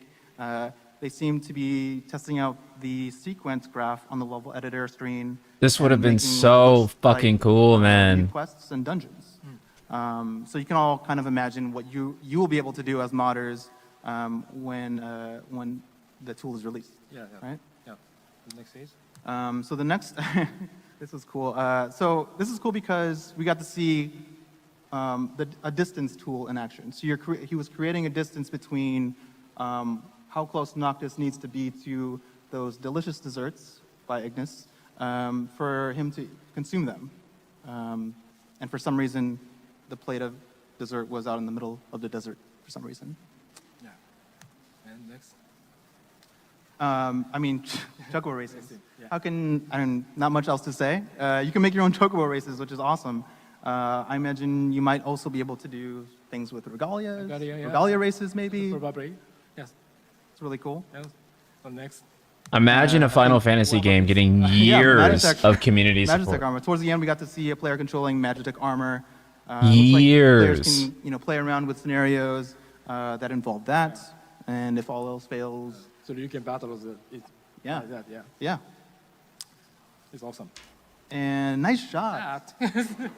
Obviously, it's all of our dreams to have EOS become one big golf course. So we can take advantage of sports mechanics to create our own golf game, and that was just amazing. So that's just a small taste of what you guys will be able to do with the mod tool. And that's kind of what we've gleaned from the video, right, Shige-san? So is there any other information that you want to share with us that wasn't in the video? Oh, okay. So next, I would like to. Why did this get introduce a canceled? Concept of what you can do Because they wanted to with shift editors all like this. development focus to It might be changed Forspoken. when this tool release. That and Matsuda and Tabata had some type of falling out. What you So- can do: creation of original maps, creation of simple quests, placing of enemies, placing of items, creation of sequences, trigger boxes that will initiate events, assigning motions to certain characters, camera control, simple After all UI seeing all creation. this, Look at you all can this kind of shit you'd be imagine- able to do. Is that the only panel on that? So you'd have a lot of flexibility on what you could do Anything there. else you want to do? You want to learn more about? Yes, I think so. You're the live services manager, which means you deal with multiplayer. Okay. So, is there anything in regards to multiplayer that you can update us on? Okay. So this is what the live service is going to do next. Stuck. Is Skipping Comrades Up to. for the summer. Okay. So, a lot of us, I think, a lot of us in the panel a lot of us in the audience are familiar about what raids are. So, but in terms of Final Fantasy 15 and Windows Edition Comrades, would you be able to tell us how raids will be handled for Yeah, this okay. game? Okay. So this event only been made possible by adding a lot of bosses. And Oh, did I nothing skip the will Matsuda boss? suddenly, be created is Very powerful boss. Yeah, so we'd have Matsuda coming, and we would have Gilgamesh coming, which would have been cool. And then Adamantoise as a raid boss for Comrades. Adamantoise in the base game sucks. It's a terrible fucking fight. I hate that fucking fight with all of my heart. We will take the ring back and blast Adamantoise in our playthrough. I will not do this. Tabata says I'll give you everything except verses. Honestly, they didn't even give us 15, bro. Like the actual the actual 15.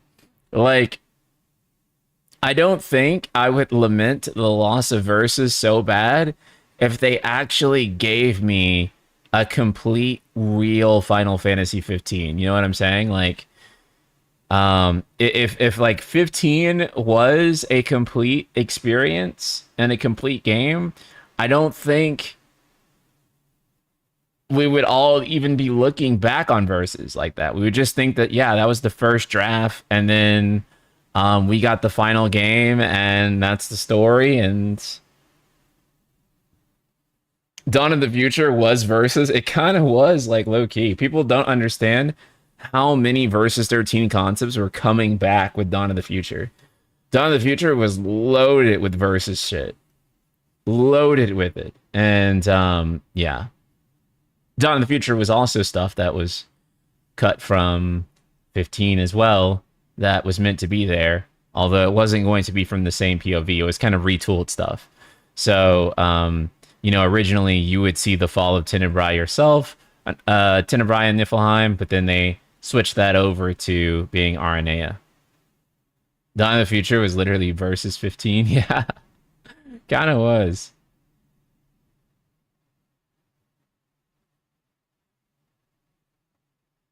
Yeah, bringing back versus 13 concepts in an FF15 filter. Yeah, exactly.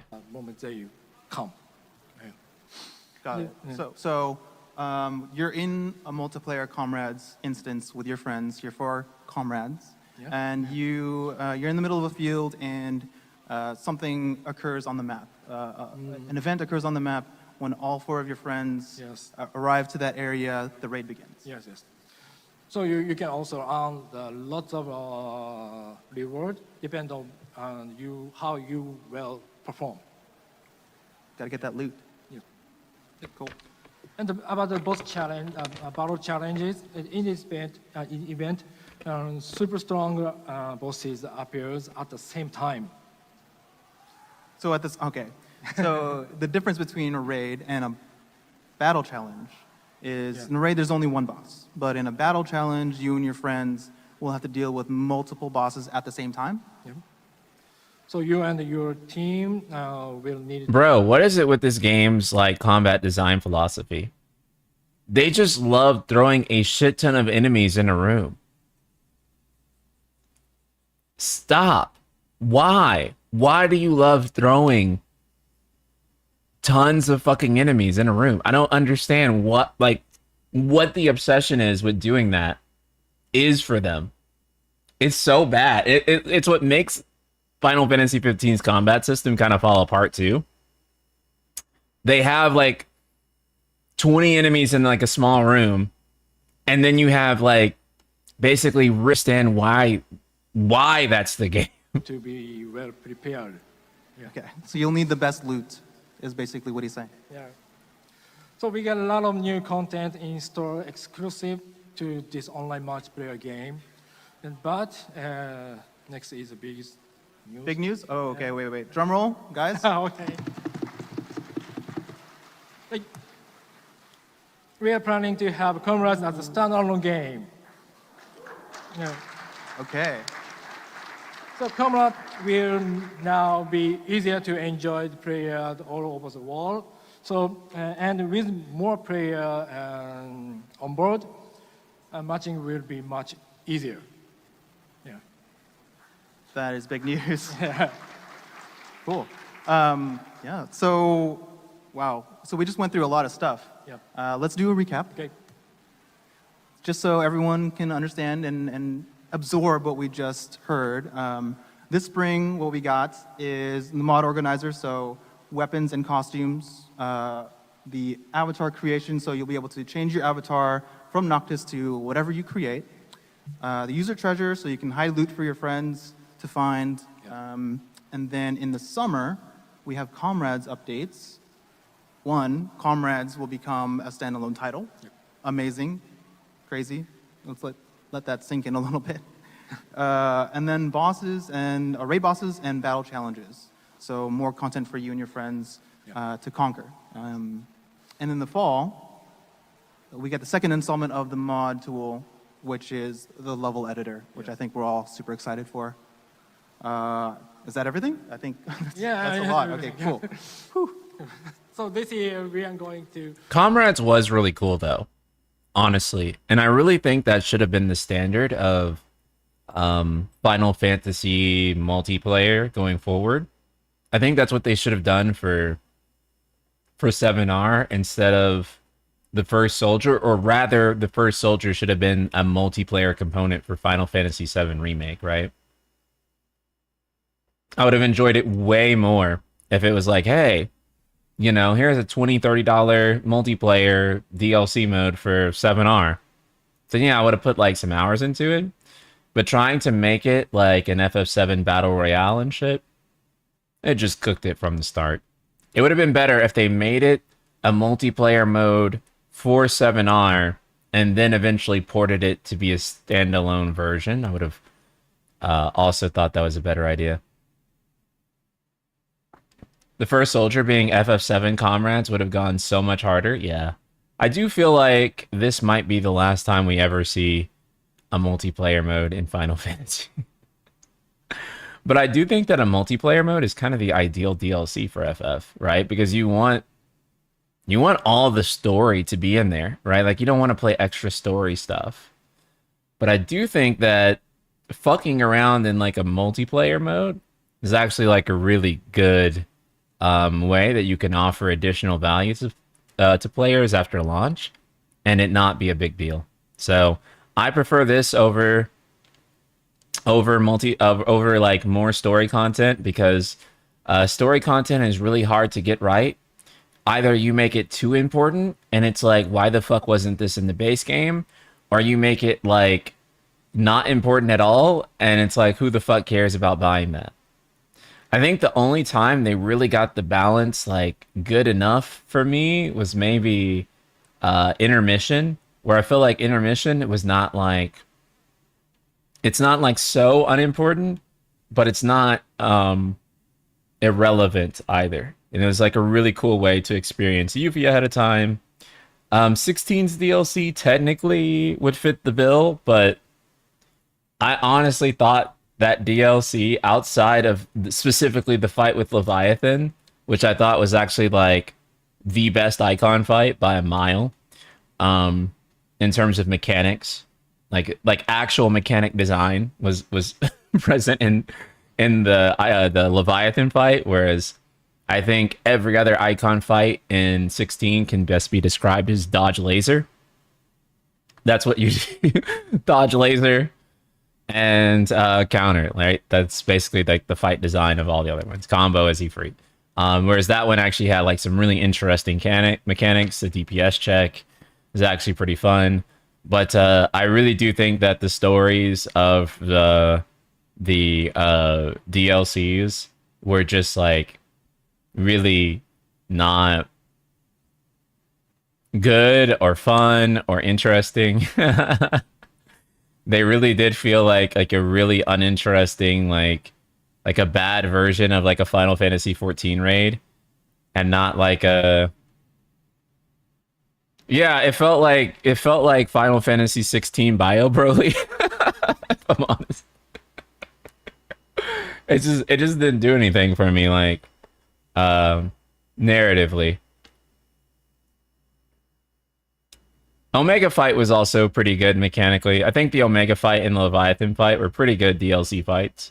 But I don't think that like and then also, what was his name? Like Timekeeper or whatever in the Leviathan DLC. That was also like one of the better design fights in that game. But ultimately, I don't think I was looking for like more fights from 16.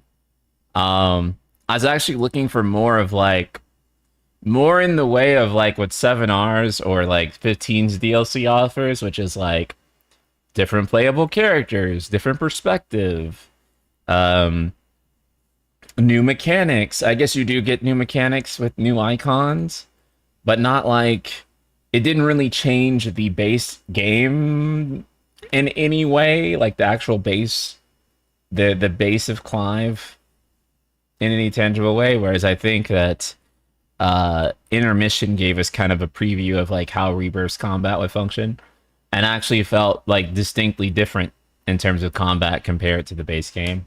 So I do think that's something that 15 and 7R's DLC offered that 16's didn't. And also, I think the 15 and 7R's DLC kind of surprised in interesting ways. Like, it was like, it kind of gave you more of what you were wanting to see from the experience, right? Where at the time we were wanting to play as Yuffie, we were wanting to play as the boys, or Ardyn, potentially Lunafreya and Ardyn. It was doing more of that. And then, Skylian, I think, puts it best. Like, not using the DLCs to introduce Sid and Jill as playable characters was such a missed opportunity, right? Let's just be honest, like, there was no playable Sid, there was no playable Dion, there was no playable Jill or Joshua, and because those things weren't introduced, it's just not going to be what I want, right? Like, I don't want more, like, Adventures of Clive for the DLC. Like, that's just I don't think anyone, when they were coming up with like ideas for DLC, when you were like reading the fans, everyone was like episode Jill, episode Benedicta, or something like that, right? Like, no one was really saying like, yeah, I want like more Clive. But that's what they did with the DLC. I think everyone was looking forward to playing as someone other than that. Anyways. We're going to be dropping a lot of content that will help you have as much fun as possible. King Goals, I did. Went to see my mom for Mother's Day. So I ask you, everyone, and each of you, to keep playing Final Fantasy 15 so we can evolve. I completely agree, Crossy. In the future. Yeah, thank you. Yeah, thank you. Thank you. So, yeah. Thank you so much for sharing so much information with us. There's a lot to look forward to for Windows Edition, so I hope you all are excited. To kind of switch gears a little bit, we're going to chat about Final Fantasy 15 universe kind of as a whole. And to do that, we want to introduce the Global Brand Manager for Final Fantasy 15. Please welcome to the stage, Mr. Ryo Mitsuno.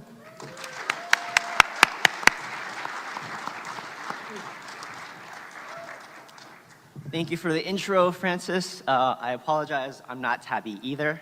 Boo. But I do his English voiceover pretty often, so that counts for something. Today I'm going to be talking as myself, so we'll see how that goes. What I want to talk to you about, I mean, we heard a lot of updates coming your way for Windows Edition, for Comrades, but there's still more that we want to talk to you guys about today, and that is new DLC episodes.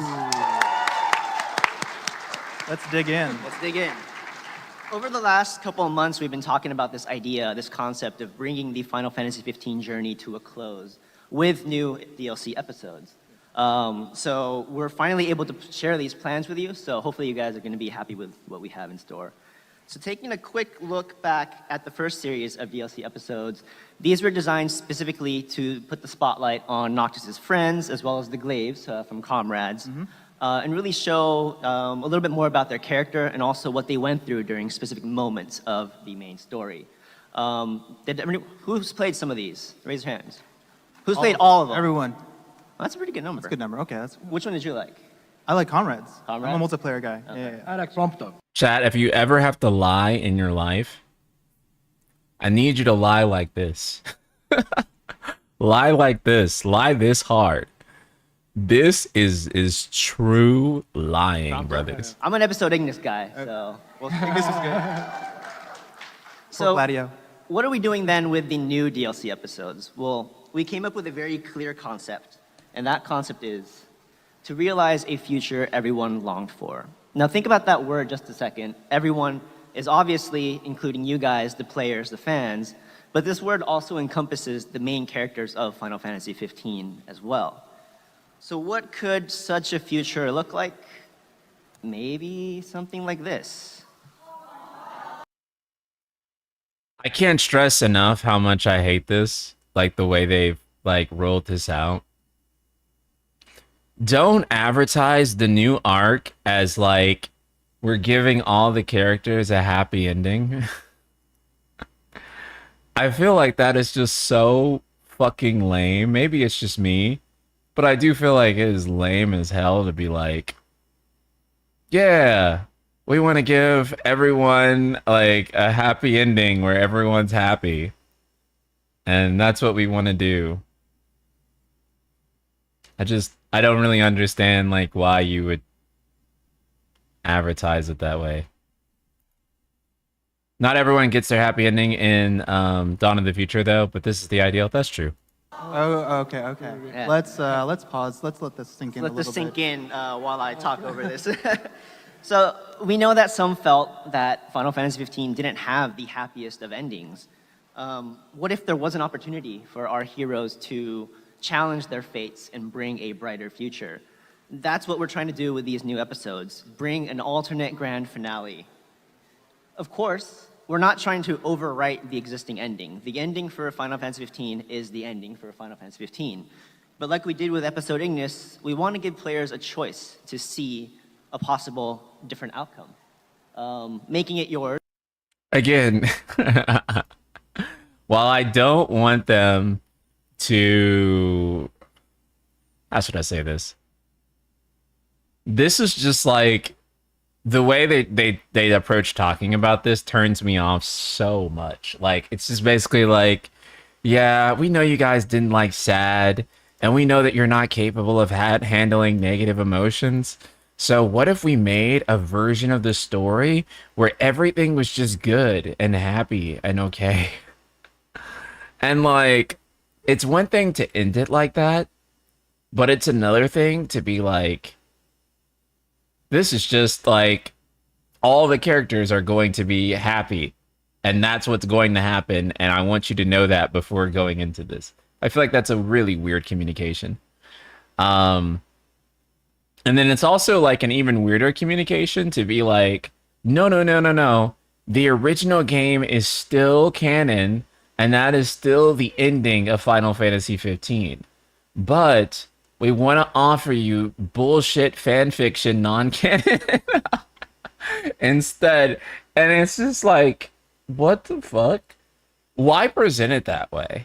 Like, don't really...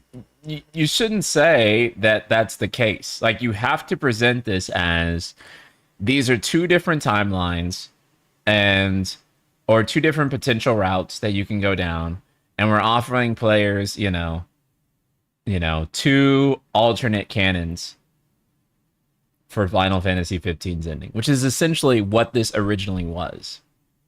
They did communicate this weirdly when you consider that not everyone gets a happy ending, but the alternate ending was already considered before release, but was cut. Yeah, I know. And so it just ends up being like a really weird communication of like, what the fuck? And also, too, fans are never going to choose the sad ending, bro. They're always going to choose the happiest ending where all the characters are okay. You can't give people art that way. No one's gonna choose the painful ending, right? Like, who's gonna choose the one where people die? No one's gonna choose death, you know? Which is the title of this panel, is exactly what we want to do with you guys for the remainder of the We see what you FF15 did journey. there. See what We they see did what there? you did. Pure coincidence. All right, so with that said, who wants to know a little bit more about these DLCs? All right.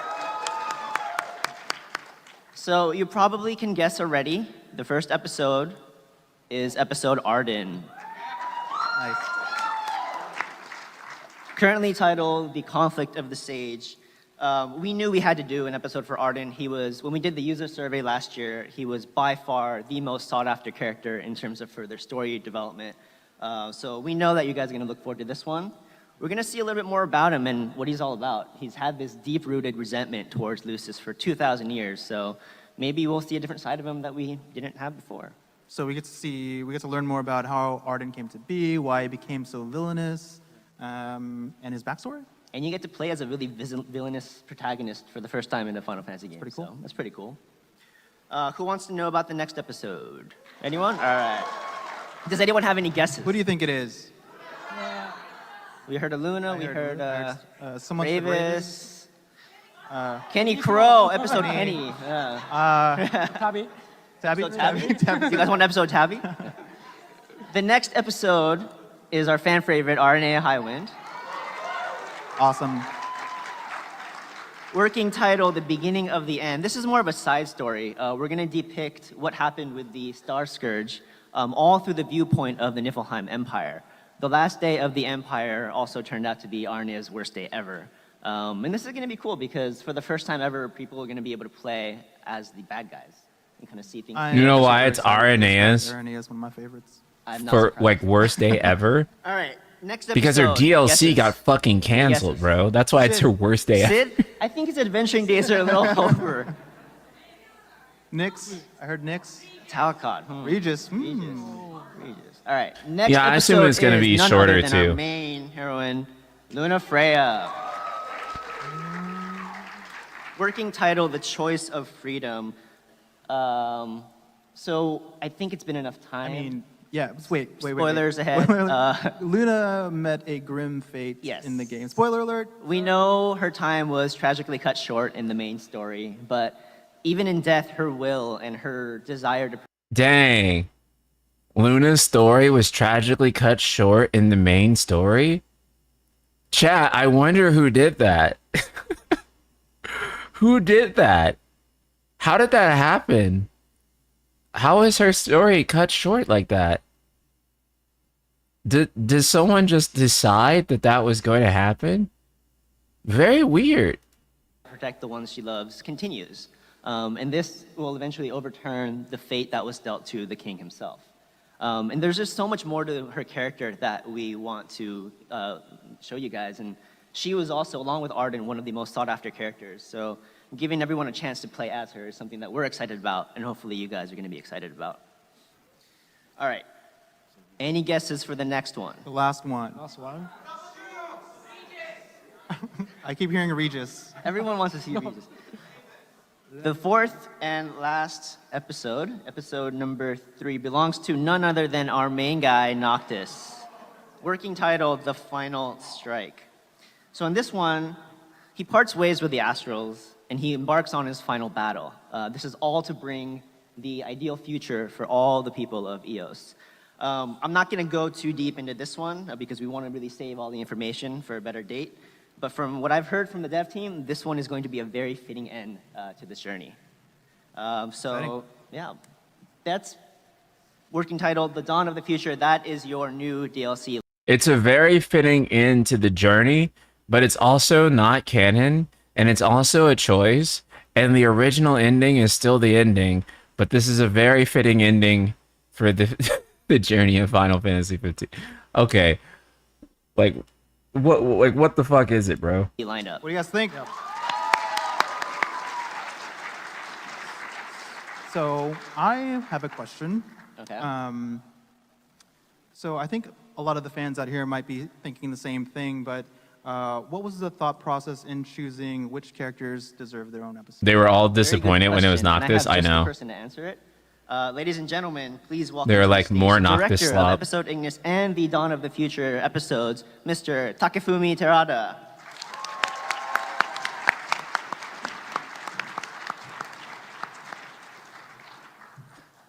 寺田さん、どうやってこの4人が新エピソードに選ばれたのでしょうか。はい、ですね、エピソードを選んだきっかけは、ファンと世界中のファンの皆さんとの会話がきっかけです。特に去年行ったユーザーアンケートで一番要望が高かったのがエピソード The fucking エピソードルーナ。 English この二つの subtitles are キャラクター going については crazy. 自分たち開発者ももっと作り込みたいっていうところがあったので、そこで決めました。So really, we met with fans all over the world at various events last year, and we also did the user survey, and it was really clear to us from the get-go that episode Is Ardyn and Takefumi episode still Luna working were at ones Square that we Enix? I had don't to know. do. So we knew, and also from the development team standpoint, there's a lot more to these characters that we wanted to show. So it was a pretty clear decision on that part. でその後に、グランドフィナーレ、ファイナルファンタジー15のグランドフィナーレを作りたいっていう意思がすごく高かったので、そのグランドフィナーレを作るならば、エピソードノクティスっていう名前を付ける以外にないかなと思い、ノクトエっていう名前を付けました。And the concept of this new DLC is an alternate grand finale. And who better and who more appropriate to bring that home than Noctis? So we decided episode Noctis would be the next one that we're going to do. で、最後にエピソードアラネアは、アラネアか、ニックスかレイブスどれを選ぶかなっていうので悩んで僕はアラネアを選びました。For the last one, before we arrived at episode Arnea, it was a toss-up between Arnea, Nyx, and Ravis. And there's a lot of internal debate, but ultimately he decided to go with Arnea. これらのエピソードも全ては世界中のファンの皆さんがアンケートとかで支持をしてくれたっていうところが作れるきっかけになったので本当に皆さんには感謝してます。ありがとうございました。And we actually want to thank you, the fans out there, because if it weren't for your input and all the feedback that we got from you, we actually wouldn't ever thought about doing these additional DLCs. So yeah, Ravis would have been really interesting. interesting. Your input.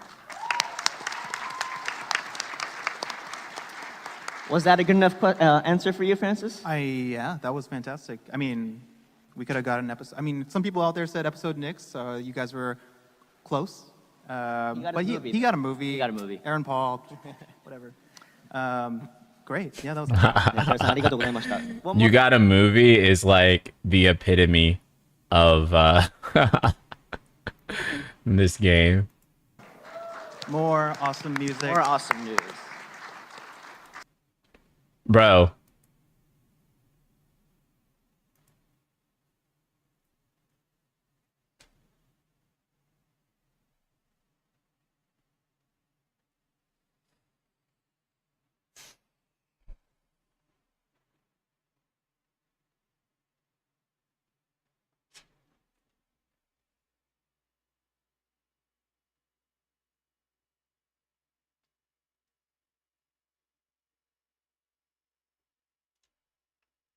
Scroll back to get more context. Okay. Far. That was a Good? lot. All right. It actually gets a little bit better. There's more. There's a little bit more. So if we're doing a alternate grand finale, Yep. What better way to tie it all together than a brand new theme song composed by the one and only Yoko Shimomura? More awesome music. More awesome news. So it doesn't take a genius to assume that you guys are all thinking, when can I play these new episodes? So what we're going to do this year is we're going to keep you guys real busy with all of the updates that Shige shared from the Windows Edition, all the mods, the user treasures, all the updates coming to you. Bro.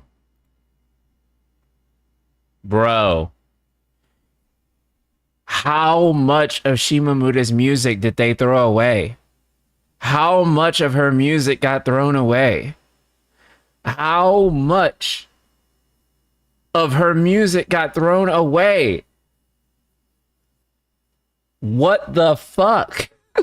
Okay, at least with the canceled, like, missing link music, right? That might get worked into Kingdom Hearts 4 or to future Kingdom Hearts projects. This shit is just gone forever. It's just gone forever, dude. 2019 would have been the year of Shimomura, KH3 and 15 DLC. I know, and they were just throwing away her music, dude. This is crazy. This is crazy. And they released the book, but they didn't release the theme song. You know she had to be working on it, because why else would they announce it? Why else would they announce it? So it had to be like in the works. She had to be working on it. These DLCs would have made more money than Forspoken. Easily. Roy Mustang, thank you for the super chat. I appreciate it. I really dislike episode Ardyn's ending. I have never enjoyed Fate/Destiny concepts, but once Bahamut started yapping about how everything was preordained and Noct and Ardyn were pawns, I lost all interest. Again, thank you so much for the super. I can understand. Yeah, because it does feel like episode Ardyn, especially like with the way it leaves off, is basically like Ardyn did nothing wrong. It's really just all Bahamut's fault. He's absolved for all crimes. Killing Luna was like literally what he was instructed to do. And so technically Ardyn is I mean, he didn't even have any choice in the matter, right? But also too, it leaves off the story of the game to be like kind of the worst ending in Final Fantasy history in a lot of ways, I feel like, because I mean, obviously the final camp scene is like really emotionally impactful, but kind of the story is that Bahamut ordained that Ardyn and Noctis need to die, and then they die, and he just got his way, and that banished the scourge. And yeah, I don't feel like that's actually like a really good message or ending there. I feel like that's actually kind of toxic in a way. Obviously that's not the way they meant to leave it off, but it's not a particularly great fulfilling ending, I feel like. Maybe it's just me, but I feel like that kind of sucks. Comrades, open 20 minutes is pretty cool. Then the game says, all right, just grind missions for 20 hours. Maybe the game will get good again. Yeah. Episode Ardyn would have made more sense with Dawn of the Future. And episode Ardyn's ending was changed last minute due to the cancellation. Oh, dang, was it? I didn't know that the ending of episode Ardyn was changed. Okay. Well, then that may actually provide, like, a little bit more clarity for you, Roy Mustang. Knowing that it was changed last minute. It's like when Sega threw away 100 tracks by Michael Jackson for Sonic 3 when the allegations happened. Fucking insane, yeah. Yeah.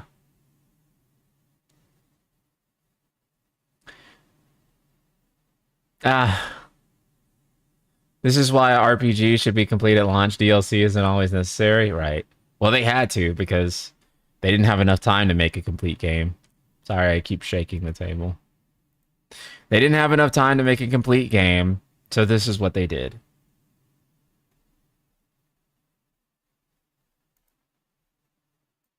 You know, they came up with this. And this was basically the only way that they could complete Final Fantasy 15 was if after the launch of the game, they continue to patch in scenes and continue to patch in gameplay to finish the rest of the game. If the ending in Bahamut annoy you, as is Night Sky, then don't forget that Stranger of Paradise implies that the Bahamut in FF1 is the one from FF15. Does it really? And so after fucking over Noctis and Co., he dips and starts collecting rat tails from people to give them power-ups. I didn't catch that bit. But the one from that Stranger of Paradise Bahamut is the one from 15. That's actually crazy. But yep, they had to put out a game by 2016, into 2016. And so no matter what game they had, it had to launch. And unfortunately, the game that launched was a game that was not complete. And it just feels like the game that was going to launch was never going to be complete, realistically speaking. So they just could not have done it in the time frame that they were allowed. And so DLC was the way they figured they could still finish the game even after it's out. And the Lufanians were responsible for the darkness entering Final Fantasy XV's world. What the fuck?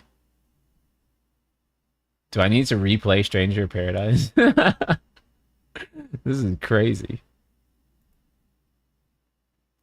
For Comrades, the boss raids, the battle challenges, and the standalone version of it. And then before you know it, these new DLC episodes will be available early next year, and they'll be coming out basically back to back of one another. So, right around the corner.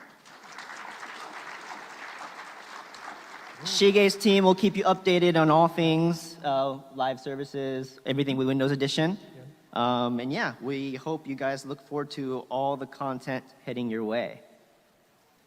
Everyone feeling good? Yeah. Good? This has more information. Like, I mean, you've already thrown so much at. So without further ado, Okay. And then they announced the collaboration with Tomb Raider.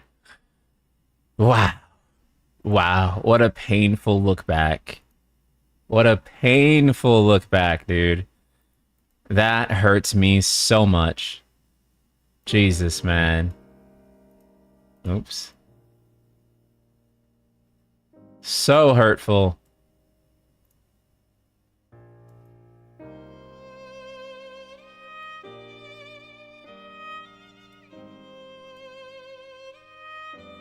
Would have been a generational year for SE and Matsuda. And Matsuda just had to fuck it. I know. Because remember, that would have all led into Final Fantasy VII Remake, right? So bear in mind, we would have been getting Dawn of the Future episodes, and then we would have been going straight into FF7R. It would have been absolutely amazing. Great time to be an FF fan, right? So much content. Then you're getting all the 14 expansions in between that. I mean, actually, just in 2019, you would have had Shadowbringers, Dawn of the Future, and 7R all coming at the same time. 2019 would have been so fucking crazy. Like Kingdom Hearts 3, yeah, dude, it would have been so crazy.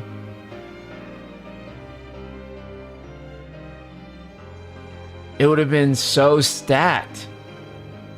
And then they just canceled all that, so. Okay, give me 1 sec. Let me go to the bathroom real quick, and then we're gonna do chapter 14.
On Twitter, I saw a Japanese fan sending mail to Square Enix with thousands of signatures, allegedly from Versus fans.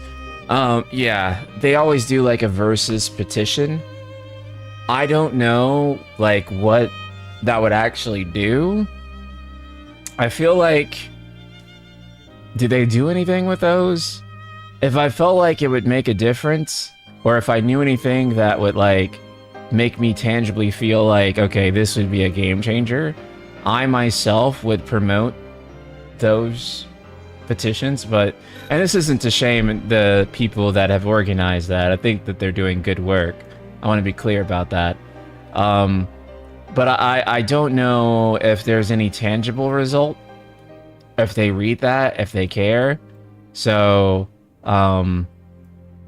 but I do know that they care about social media a lot, as does everyone, for better or worse. and that definitely gets their attention. And so, I feel like I've definitely done my part in terms of, is this? I guess that's fine. I definitely do my part in terms of talking about it and getting, the motion going. Yeah, I just don't feel like petitions really do much of anything, and so that's why I've kind of like stayed away from really promoting a petition. I think the most important thing, at least from where I stand, is to just have people talking about verses on social media. Yeah, they care about social media so much, hence them deactivating the 15 Twitter.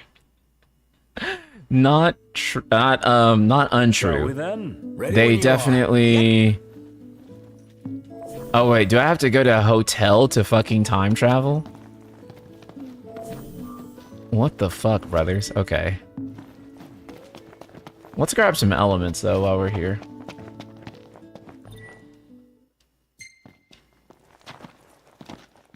Want to go to Angel Guard Island really quick before going back to the future? There's a really there's a thing with the boat there. Is very interesting addition from Royal. Can I go to Golden Key and go there? How do I actually don't know. How do we get back to the boat? Go to Angel Guard on the boat? Okay. Because I actually have no idea what this is. It's probably something added for Royal Edition that I didn't see at the time. Suppose we could have just did it that way. Well, parking spot location. Yeah. Golden Key.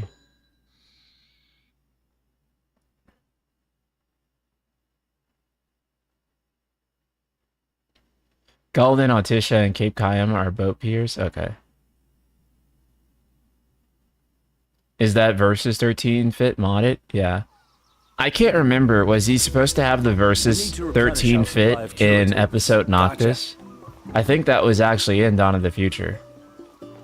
That they were gonna get him, like, Versus fitted up. And, like, let him go out into the world with that as an official costume.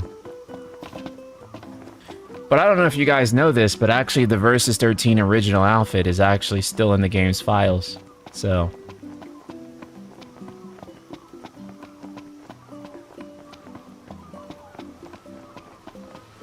doesn't work obviously with the final character model, but it's still in there for whatever reason.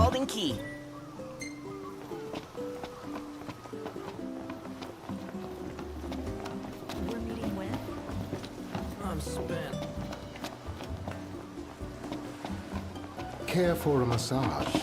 Yeah, they were gonna make like the Versus 13 trailer, the first one, playable with episode Noctis. So you were gonna have that moment where he steps out of the castle and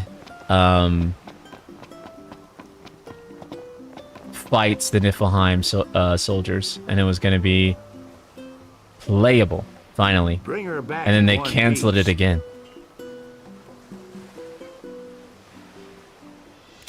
Yeah, although it was just a dream that he has in the crystal, so.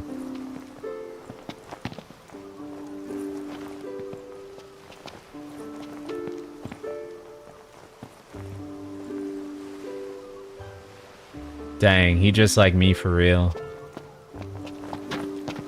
Okay. We need to manually do it? Actually, wait, I guess we could have just... Which do you think is faster? This boat or the Regalia? Obviously the Regalia. Would be nice if this boat were just as fast, though. We could always remodel the... Man, is this view something else or what? I say we grab a photo. Okay. Look at you getting all pumped. I am so proud.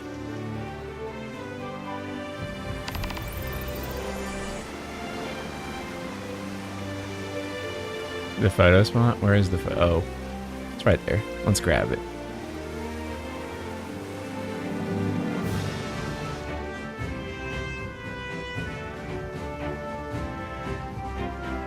Ready or not?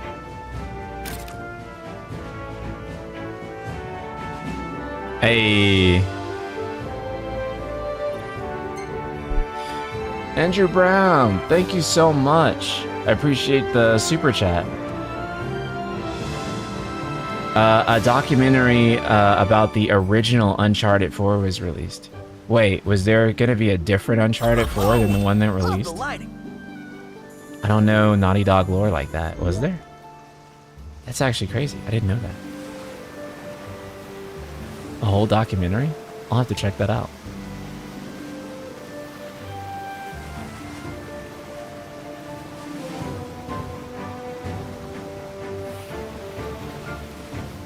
I didn't know that Uncharted had its own versus 13. That's cool. Yeah, man. They got Uncharted 4 versus.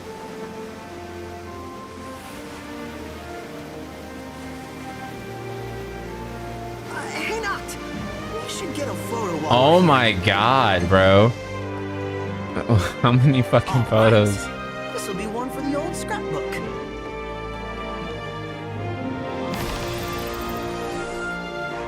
Where is it at, bro? Oh, okay. It's near Angel Guard.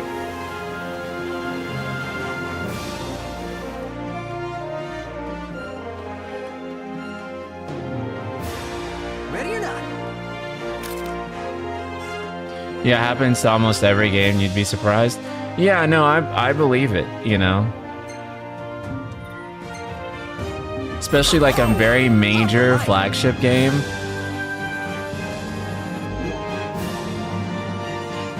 Roy, thank you so much for another super chat, man.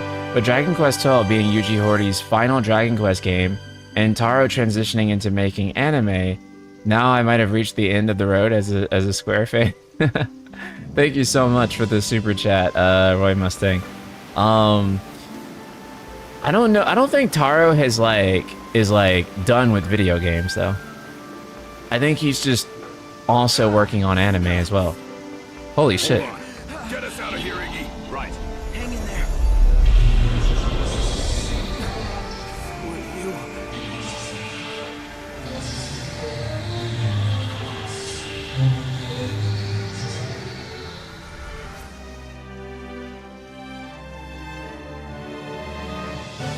Oh, that is cool. That's crazy. Who is talking here anyway? Era? I have no fucking idea. That's really cool.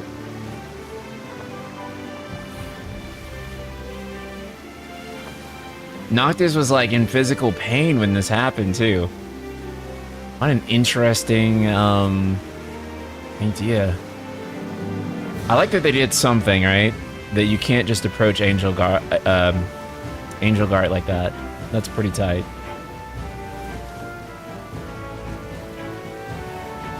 An unknown voice and character, I think. I wonder if the food at Mother of Pearl. That adds up.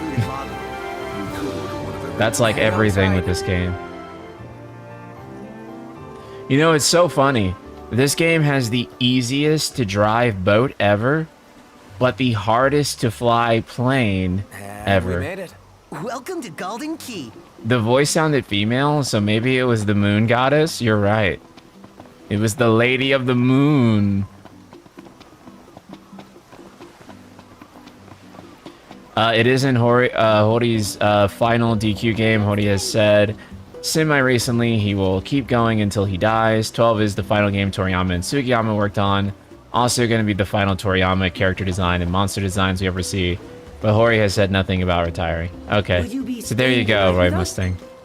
You still have many years of Hori to look forward to.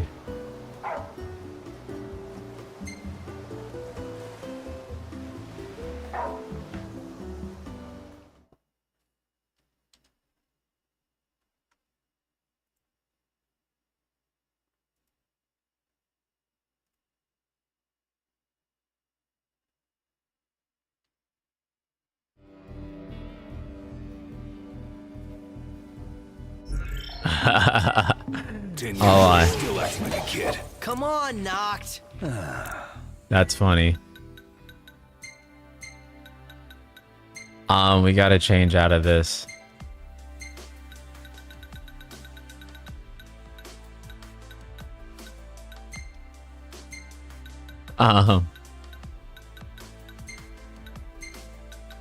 Forget that's still a thing.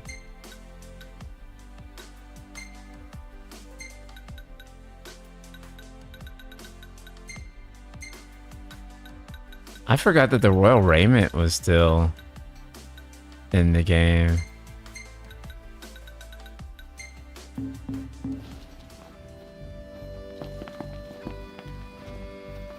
This is also a thing too, where they commissioned like this suit for Noctis, and then they basically like didn't do anything with it. And it just became like a weird optional fit. Welcome. Come again. I don't think there's anything else we can do in Hammerhead before we leave, right? Hey.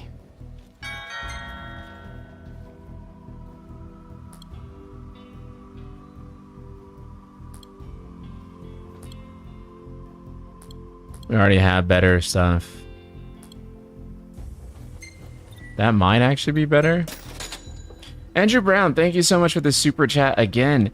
Uncharted 4 had a director change, story changes, character changes, recastings, and most of the game redesigned, including the villain and Sam Drake. Jesus Christ.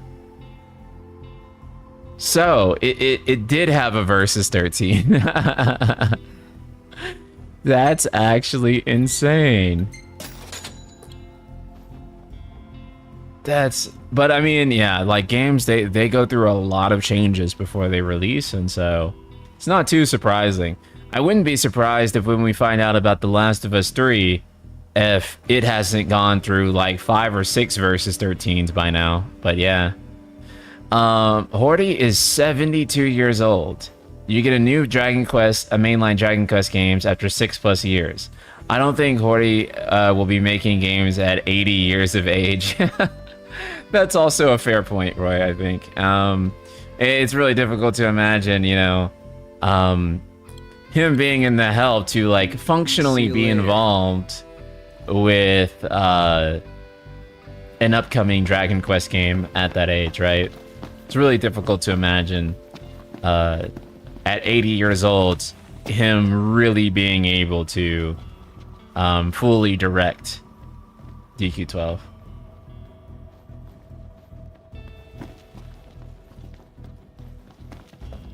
I mean, how old is Hayao Miyazaki? That's fair.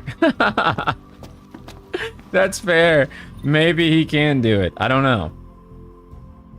I think you can, as long as you're in like good enough health and your mental health hasn't declined. You don't have any kind of like Alzheimer's or dementia or anything like that. So yeah, it just really depends on your physical health, on your longevity, right? The presence of suit-like photophilic particles was confirmed in the samples of air taken at varying elevations, with notably higher concentrations at higher altitudes. Photophilic particles have begun to subsume the ozone layer, and the observed reduction of daylight on Eos can be attributed primarily to their light-absorbing properties. What the fuck are y'all doing? I do think it's kind of cool that they tried to make this like scientific about like why it's night all the time. But I actually think this is one of the few cases where it would have just been better if it's night all the time because magic. Rather than them trying to make it like a science. I appreciate it, but I actually do think that the science on it is just like kind of shaky, and it just would have made more sense for it to be like magic curse, and this is the way you have to break the magic curse. Andrew Brown, thank you for another super chat. The new Uncharted 4 was made in around 26 months. Damn, that's actually like a very, very, very small timeline for a AAA game that's like that beautiful and that expensive to make and that high end. I imagine that like because they already had assets and an engine together, that maybe it was easier to reduce some stuff and not as hard, but that's actually really insane. On examining multiple correlations between the photophilic particles responsible for the blight and the mutant strand of plasmodium associated with the demons, we have discovered a clear causal relationship. Furthermore, given the mass dispersal of photophilic particles upon death, the demon presence is likely accountable for the violent ecological shifts of late. Imagine Final Fantasy 15 being made in 26 months. Oh my god, yeah.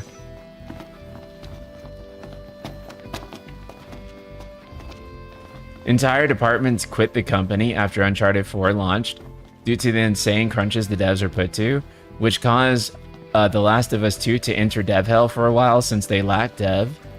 And then Uncharted 3 went through serious crunch again. Damn, dude. Naughty Dog is so fucking horrendous to their employees. Right.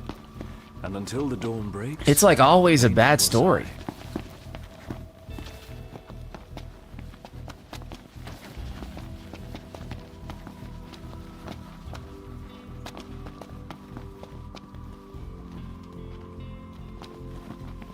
Who do we speak to head to Insomnia again? Oh, we speak to... I'm more than happy to tell you everything I know.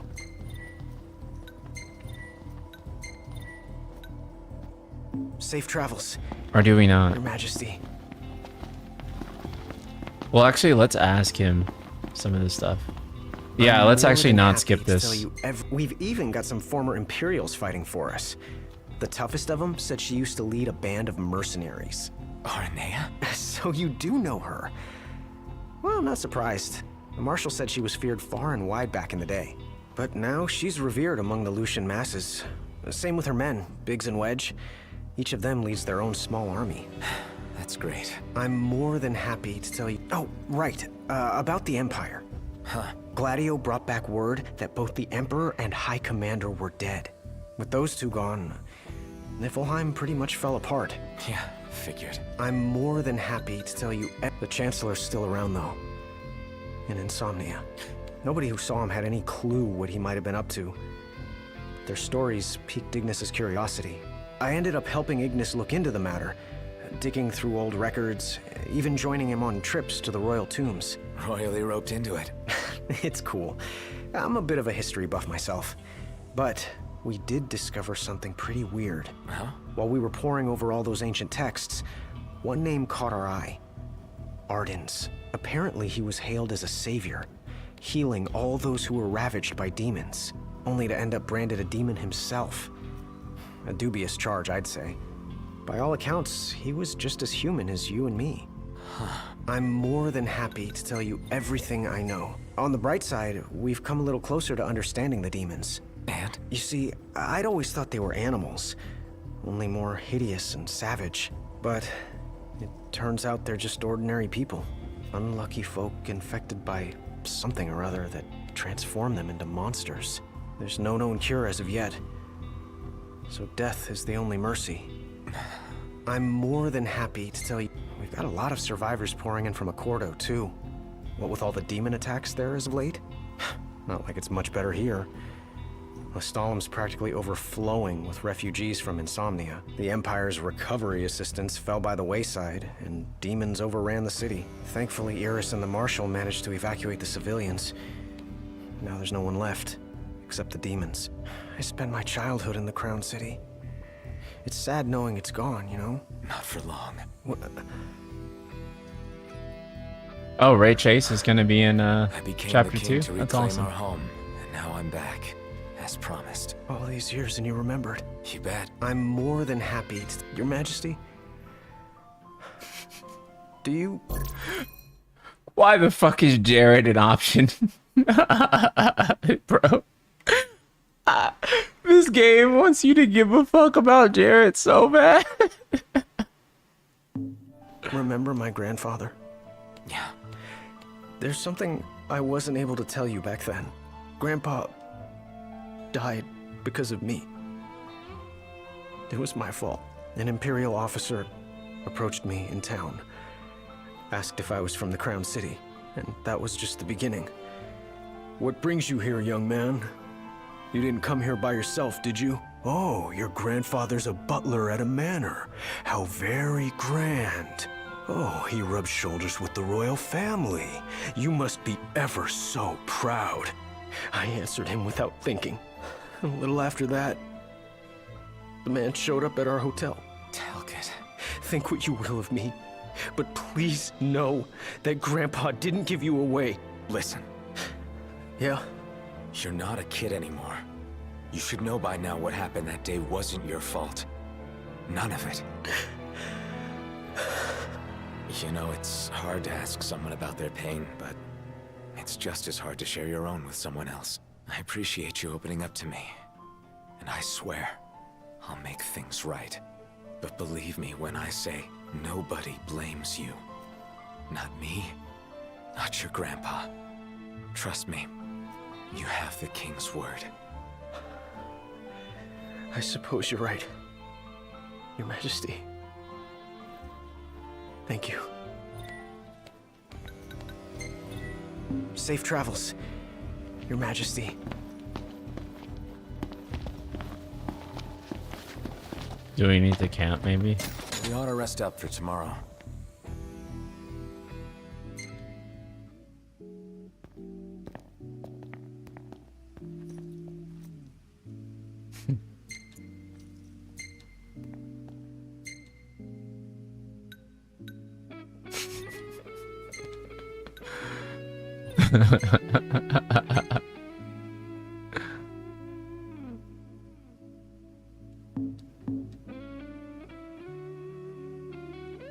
So, Ignis, you're really cooking like you used to. More or less. I can manage with far less help than I required before. You know, it's okay to ask for help. You don't need to prove anything to us. Probably more about proving it to himself. I say we leave him to it. Well, yeah, I guess that's how he got so good. Even better than before, if you can believe it. My taste buds sure do. Perhaps I've developed a culinary sixth sense. Hey, Iggy, you ought to follow Wescom's example. Open up a restaurant. I'll give the matter some thought. Assuming such demand still exists in a post-apocalyptic world. Really interesting. Let's break the game.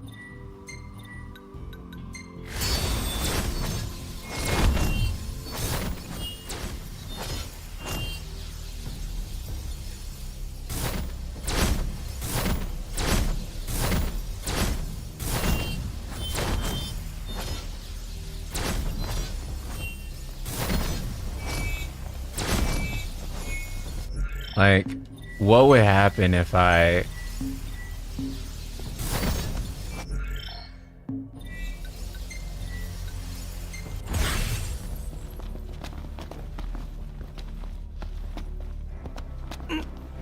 Can I not camp here? No camp? No camp, okay.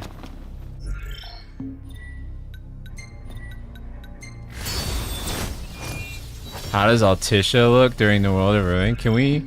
Is it possible to warp there?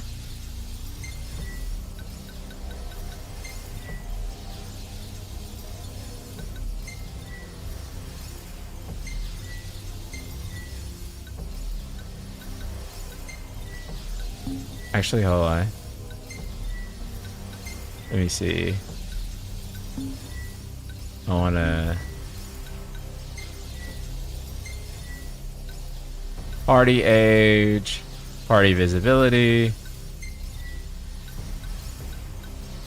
stock kitchen, player effects, chocobo, regalia, change party level, Okay. I don't think that I can like warp.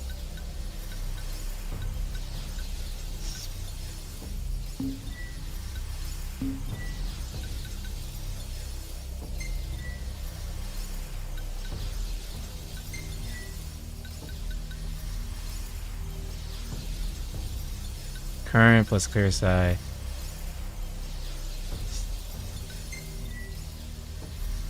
Log episode Dusk Eye. What the fuck?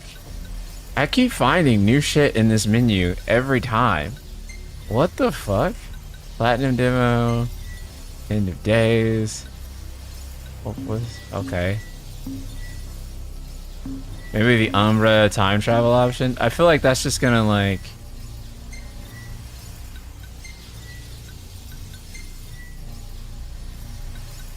Yeah. I don't think that would actually like let us. I think that would just take us back to. Hold on.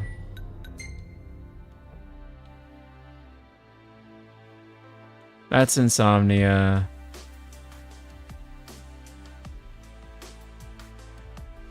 Which way is it? It has to be out this way, right?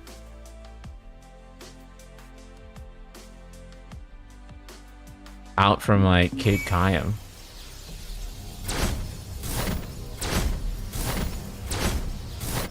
Try move party? Oh, okay. Let's see that.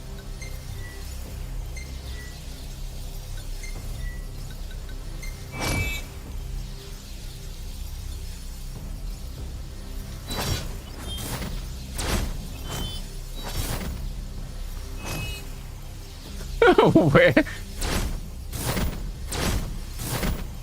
Where the fuck?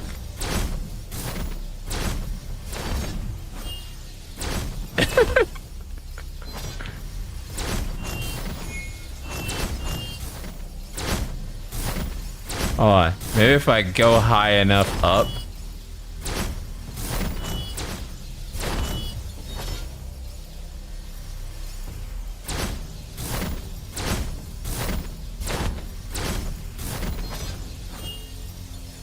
Yeah, the map is there, but no city. Yeah, like basically there is no World of Ruin Altissia. Okay. Interesting.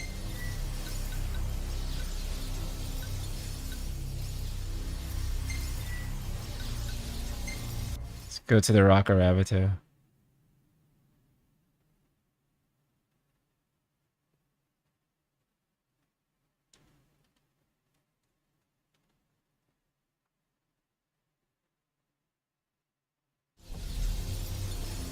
Okay, it actually loaded. I was thinking for a second there, I was like, I kind of don't expect the game to load.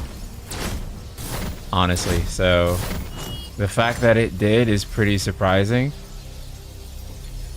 But also, there's no light. There's no light at all.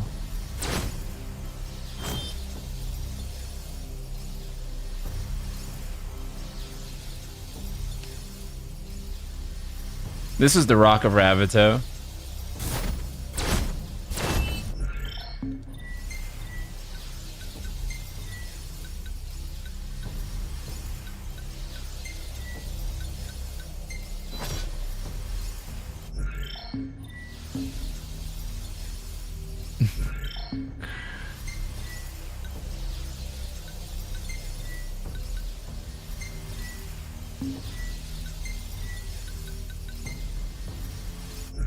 Oh wait, okay.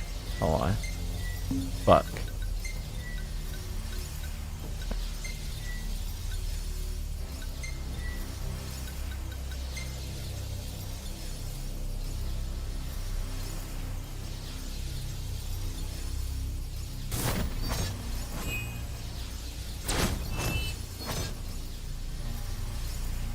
Where's the actual rock then? That's a good point.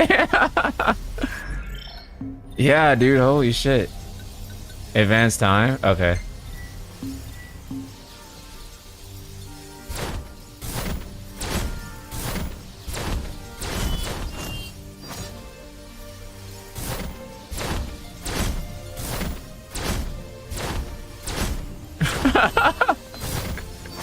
I think it's gone.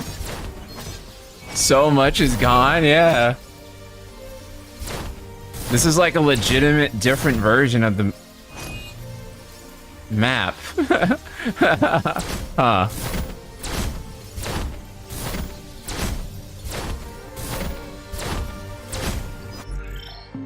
Let's actually go back to Altissia now. Let's see what happens.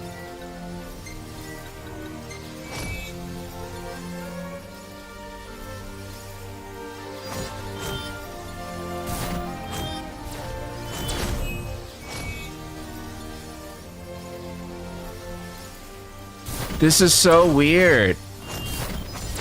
It's just gone. But it still shows up on the map as there. Ardyn's line about the horror being brought to light was true. Holy fuck, you're right. You're right. Holy fuck.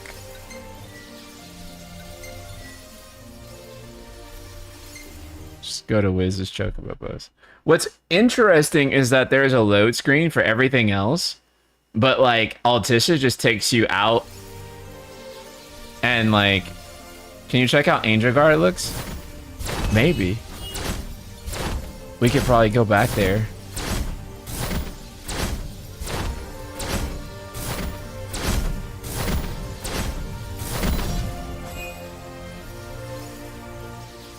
Guys, look, I brought back the Dawn. Without the need for all that bullshit.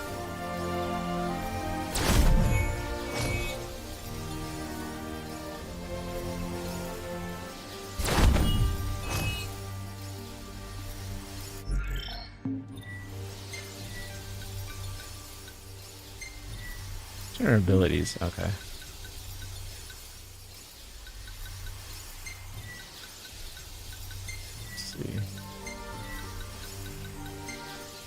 It's so weird that Altissia doesn't have like a load screen. I guess because there's nothing to load, right?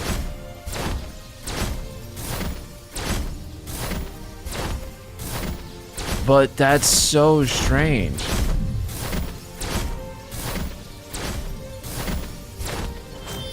It's just gone. Yeah, no, Angel Guard would take forever. Maybe you need to find a trigger for the loading to spawn the map in? Maybe so. But like... Let's see.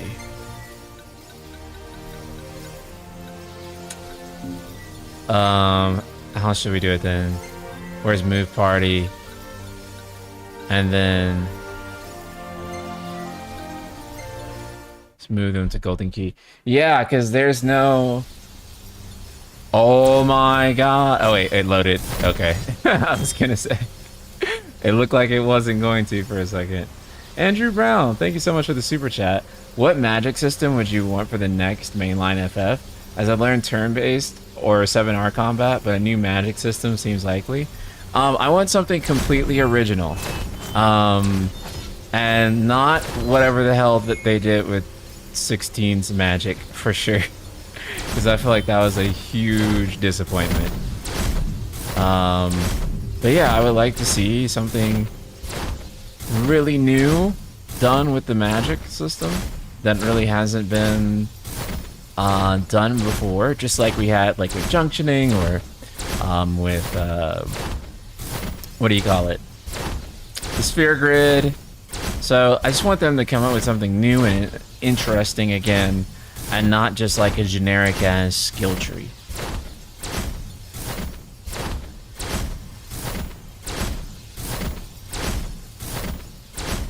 What the fuck, bros? But again, thank you so much for the super chat. Appreciate you a ton.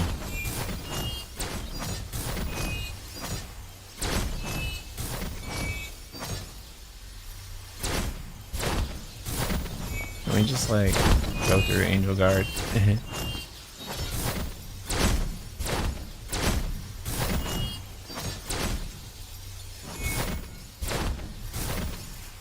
I think Angel Guard's design is interesting. It's almost like something circular is meant to like shine through it.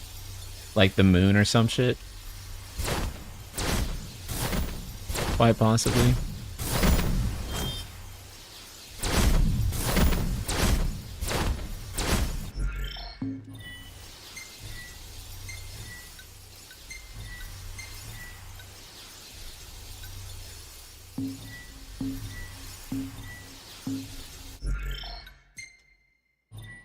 Let's go to Altissia. Not Altissia. Let's go to Insomnia. And let's see what happens.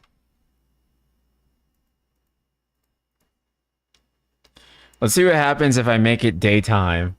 And on Insomnia.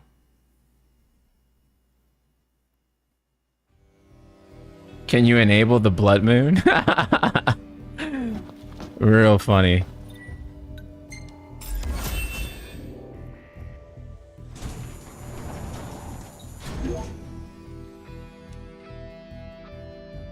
Well, fellas, we're homeward bound at last.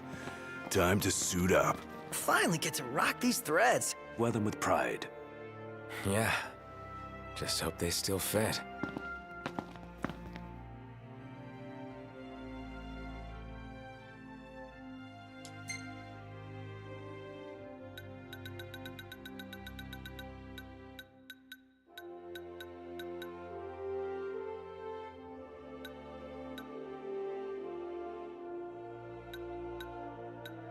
We'll see. What should we eat for the final meal? This is the Last Supper. I guess this...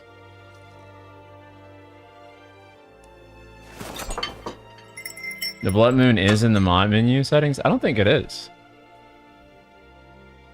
I think they pretty much, like, removed all that stuff from this build, right? You'd have to go to an earlier build of this game. They've scrubbed the PC version of this game clean. Check the mod menu again? Okay. What is the hell setting then? That's a good question. Because where I saw it too. Okay. Yeah, at long last. What we've been waiting for. Sure is. This is my first Final Fantasy game. I feel like we gotten a lot of people saying like, this is my first Final Fantasy. And in a way that like, I think we don't have for like, for with me? 16 in the same way. Of course.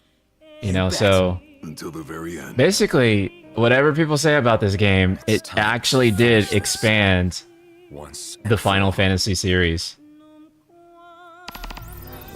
Sorry if this is a hot take, but I always found this disappointing for a final dungeon. Even after the updates, the throne room is super awesome though. Yeah, for sure.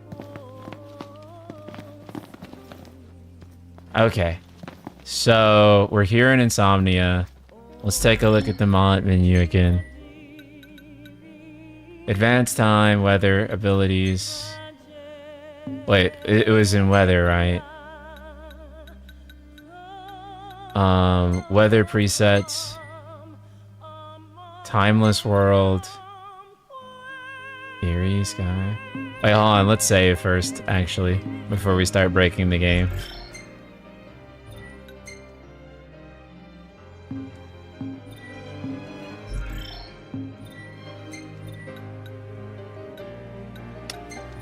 Okay.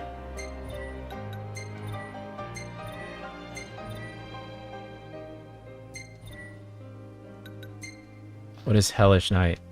Oh shit!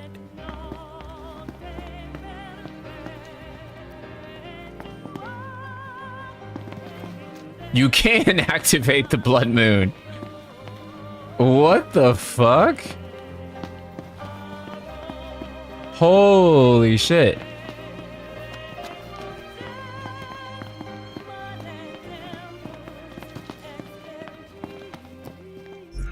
What the fuck? I wish I knew this so I could have used it to record footage for my video. When I was working on it. Because that would have made things a little bit easier. Yo. Okay. But there's no actual moon. Interestingly enough.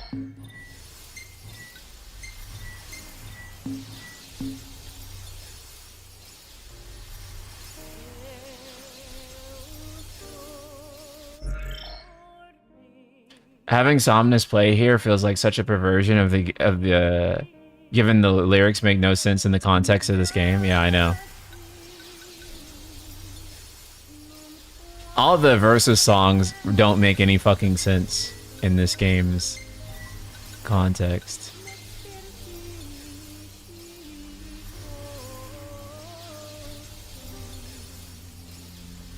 So this would be true nighttime Insomnia.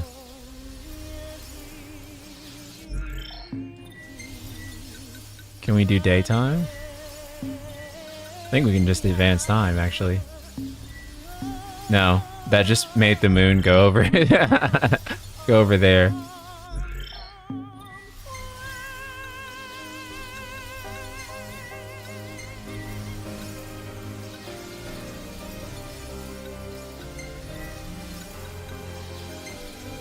Snowy weather?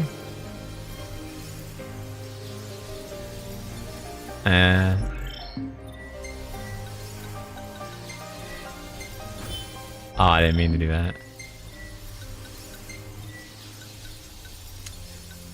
Weather presets.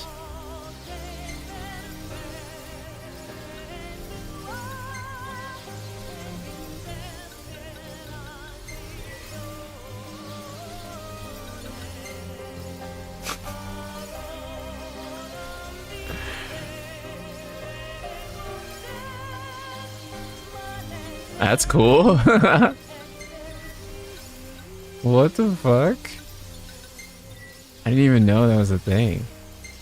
Other presets. I mean, I knew it was a skybox, I guess. Dramatic storm. What's this one? Oh! That's...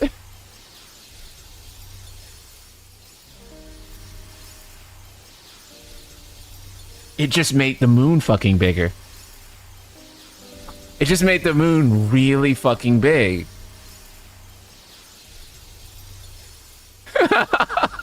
What the fuck? What the fuck? What the fuck? This game has so many mysteries. This game has so many mysteries.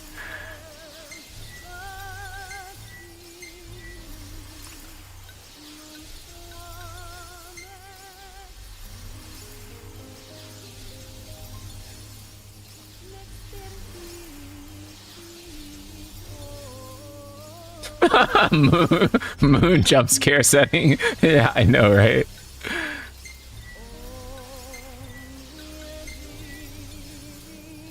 Other snowy weather episode Dusk Guy? Let me see. Is it still nighttime though? There we go.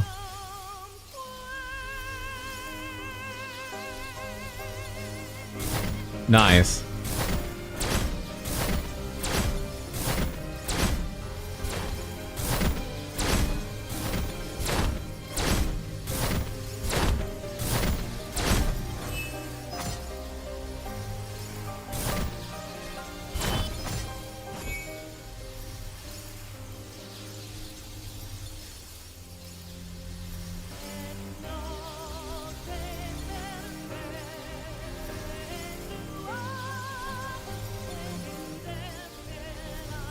Damn. You think there's unused dialogue in those menus? I wouldn't know how to trigger it. Sorry, I hit the desk. What is Dramatic Storm? I would assume it's Garuda, but let's find out.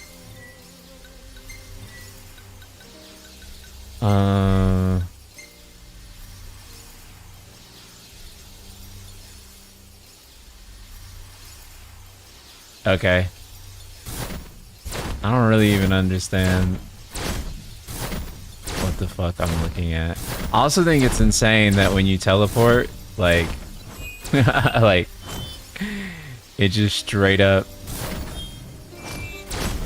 like, doesn't factor in his little flashlight.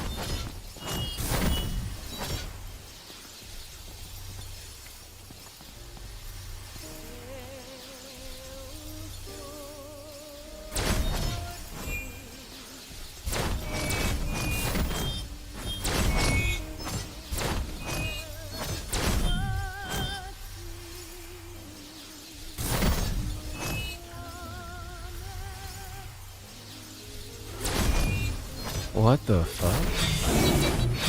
Is that a Bavel sign? Yo! A Final Fantasy X reference is in here? I didn't even know that.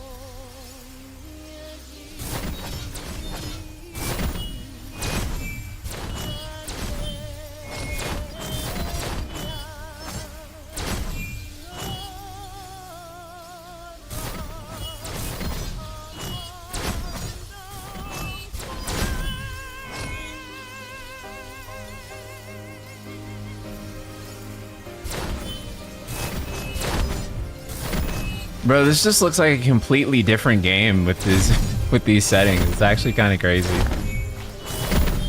The fuck? Can I not escape that? Okay. What the actual fuck?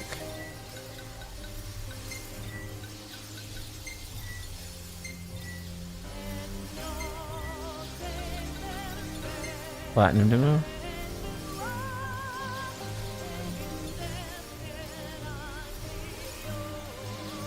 That's also like a really cool weather setting.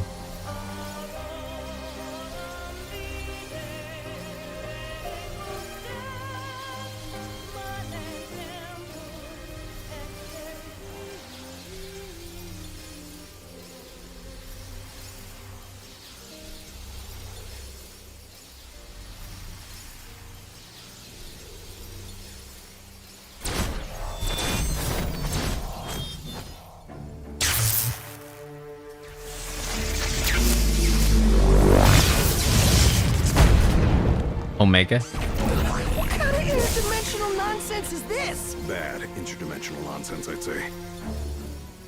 Man forges a weapon to fell. We'll come back to this when we're actually playing. Yo, it like corrected all the stuff.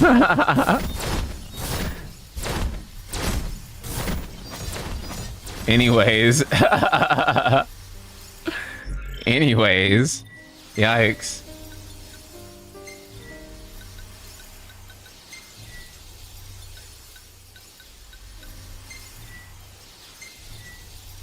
It's interesting how you can play as all these different things.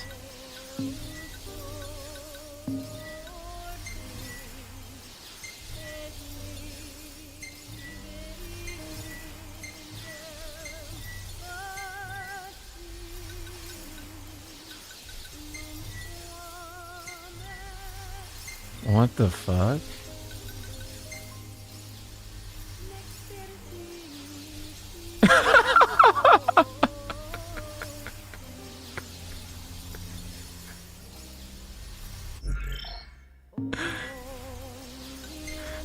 Oh, I. Let's actually reload. I'm sorry. This shit is too funny. For anyone that's like upset we're not moving along with chapter 14, I'm sorry, but I'm like I actually genuinely like that flying breaks when you change to another character other than Noctis. I think that's actually tight as fuck. That the game actually checks and makes sure that you are Noctis whenever you're using God mode. That is so cool. Wait, what the fuck?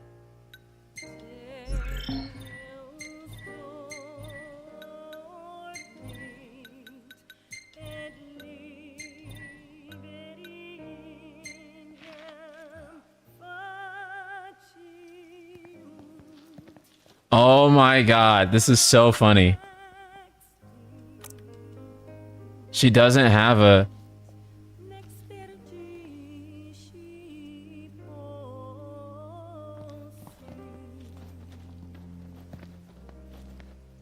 Oh, this is interesting though.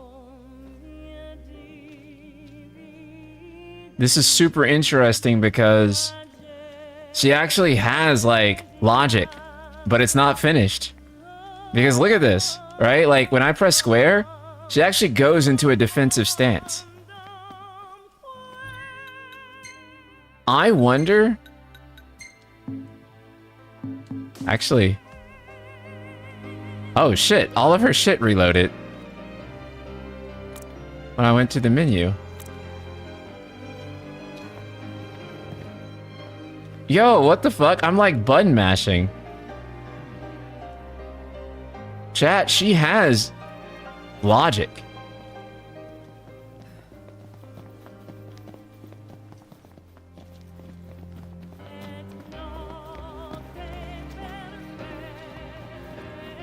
What the fuck?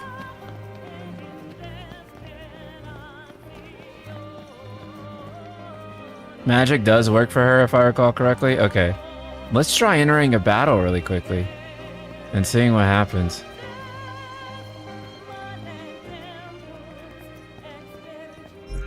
Okay. Let's try also equipping magic. If we can. I don't know if we can, though, because her... Yeah, we can't equip it. I'm surprised we haven't seen any glaives around here. Why would we? Because they're doing reconnaissance. I think that's a Naga over there. Let's try approaching it. Come on. See what happens.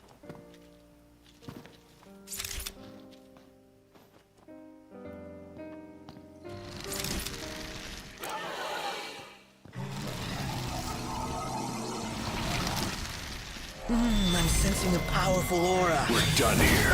Here we are.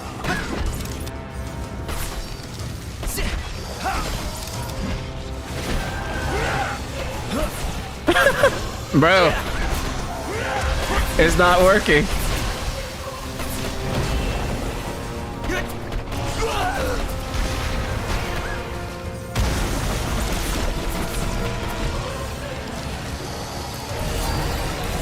Wait, what the fuck?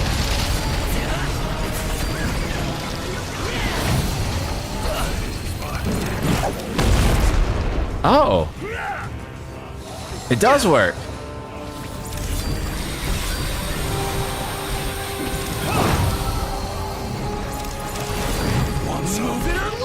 What the fuck? So you have to hold it for a second, I think. I actually don't understand how you're supposed to release it. Yeah, you have to. Oh, you have to charge it. You have to charge it. Okay. What happens if I change the weapon then? No, because that's meant to be her melee weapon. That attack just doesn't work at all. This attack does work. Oh yeah, I should have used Garuda. You're right.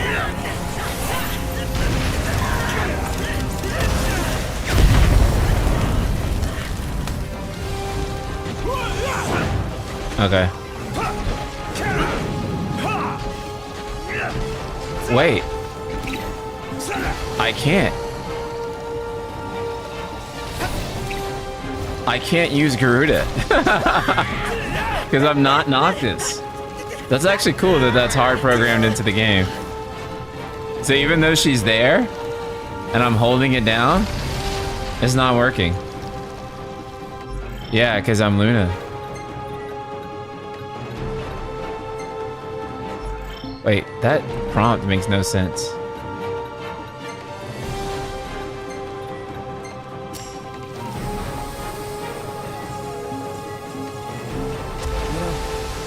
Let's see.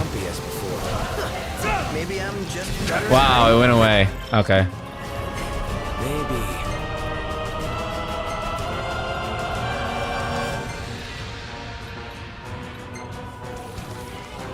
Let's see what happens.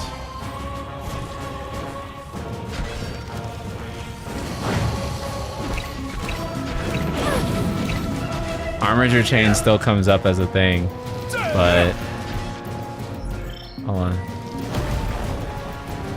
Let's actually leave combat for a second.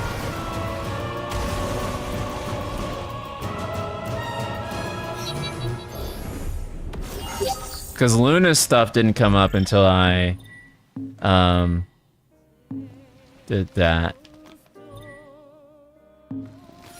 Well, we got a good thing going here. Perfect synergy. Let's show them the power of teamwork.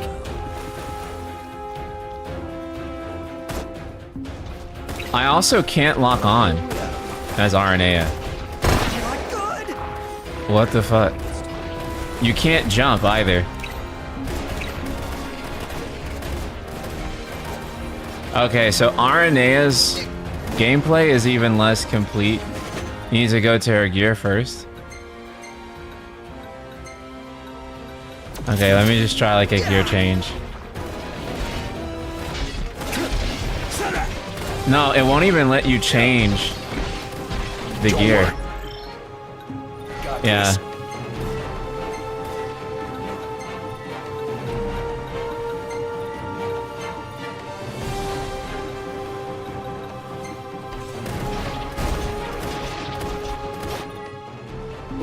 We might have broke the game by switching to RNA. Because it wouldn't let me switch.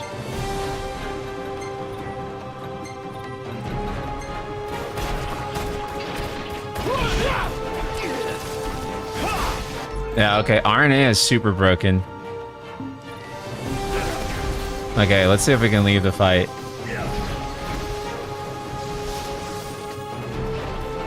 What the fuck? I'm like pointing the controller in directions and she's like not moving in the way that I'm instructing her to. That is so weird, dude. RNA is broken. Okay. Jesus. Okay. That just does not work at all. Let's see if Iris works.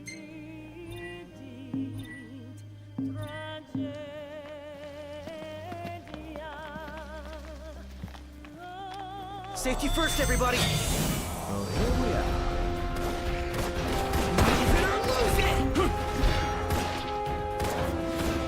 Come get some.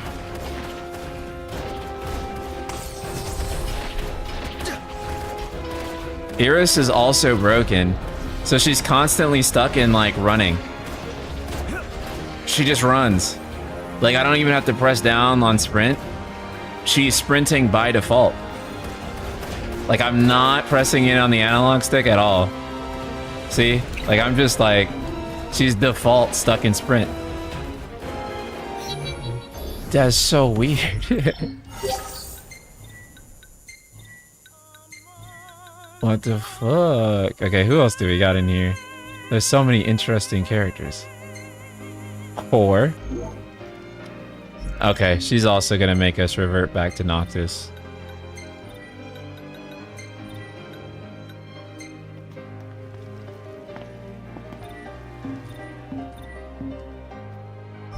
It's interesting how much...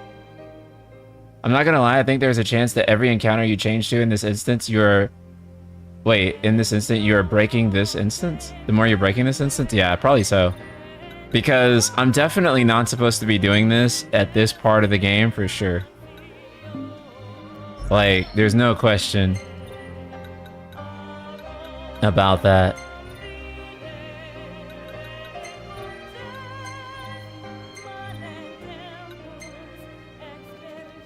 I doubt Ravis is much more functional. Oh dang, the light stops following you entirely, bro. We lost our flashlight altogether. That's so crazy. Also, none of these characters are able to jump. Ravis is the opposite of Iris. Ravis has no sprint animation at all. And Iris only has a sprint animation. So...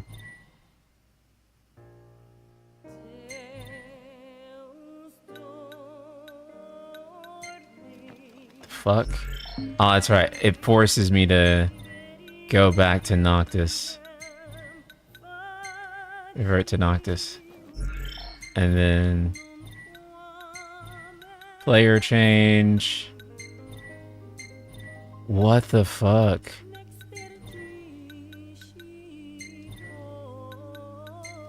I can turn into the Mystic?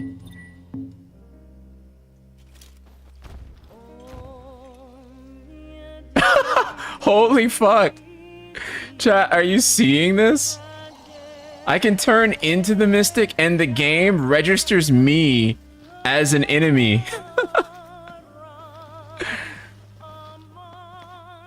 That's so crazy.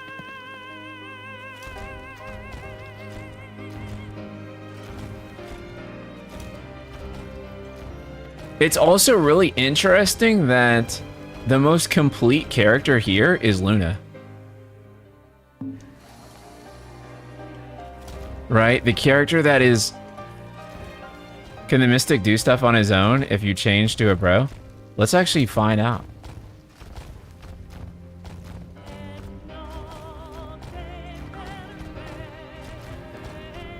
Bro. What the fuck? The party stopped following me and enemies will no longer trigger in combat.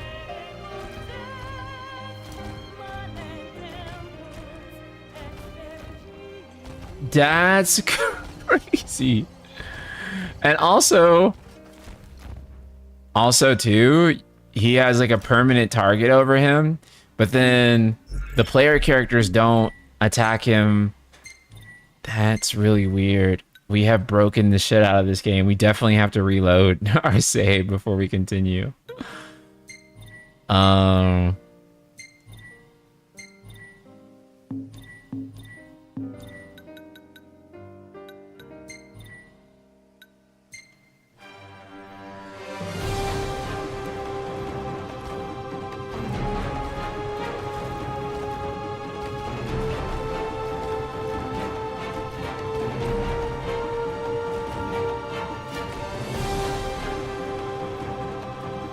That's crazy. We can't even actually do it because we're not Noctis. And that's the only time it'll let us do that.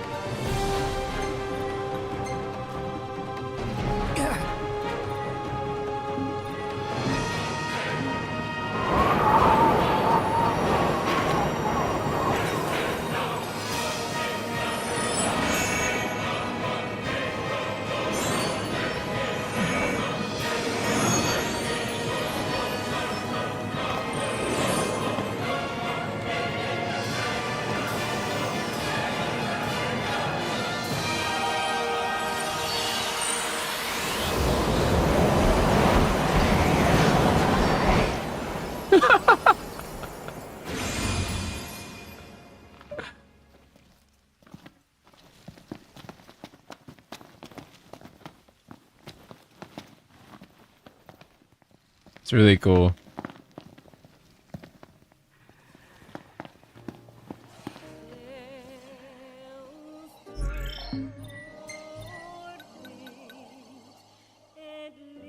Snowy Insomnia looked kind of nice, yeah. It did.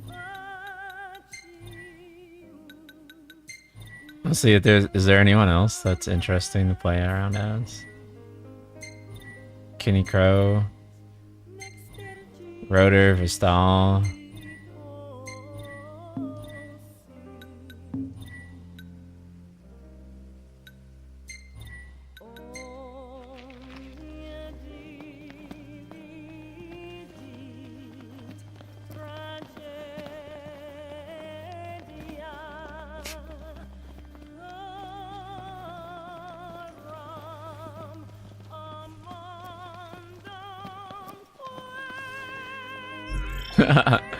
Dude, this mod menu is so cool. I know, a new 14 graphics update.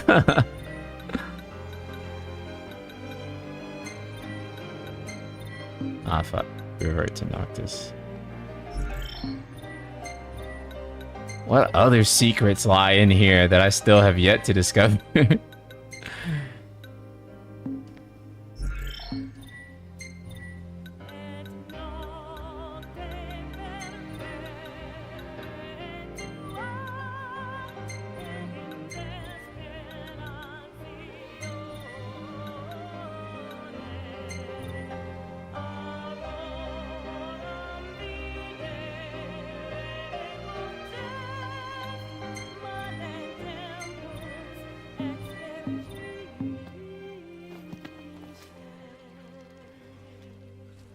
What the fuck? Older? There's a difference?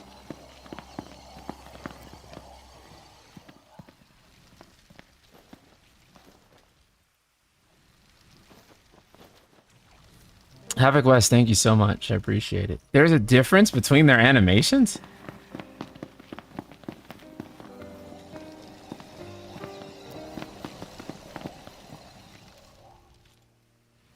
Wait, there are young and old animation packs, but Noctis's animations don't change outside of idols, right? I know, and it's one reason why I think this game shouldn't have done a time skip is because I'm like, you guys couldn't commit to the bit for time skips. Like, you didn't have time to do... What, in like animation? Yeah, older Noctis is more stiff? Okay. Party visibility, take snapshot.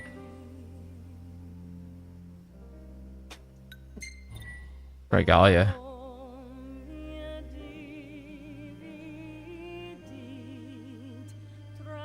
I'm gonna crash the game. Or the game is just gonna cuck me. Or the game is just gonna do that. Okay. Sorry, I'm shaking the desk. My bad.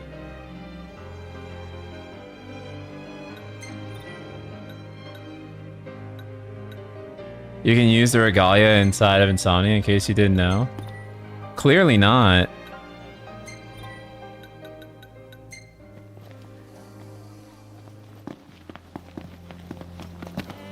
Wait. Hold up. Hold the fuck up.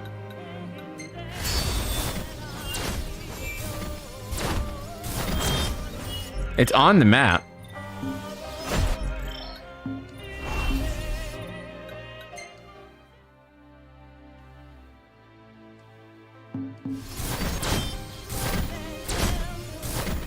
Where did it go?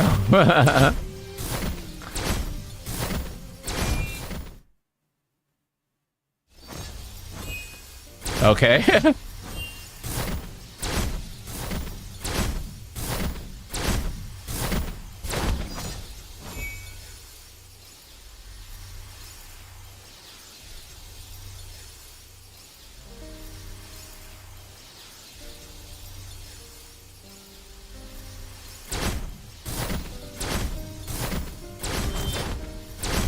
Wait, Regalia Type D is usable in Insomnia? What the fuck? Really? How did I miss that? Oh, bros. I think it's over. I think we have to reload.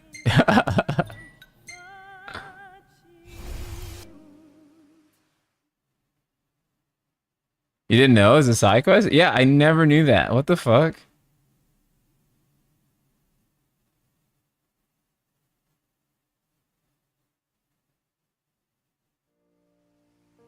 Oh, it's a side quest? Okay. Using the Regalia Type D in Insomnia feels so insulting. What the fuck?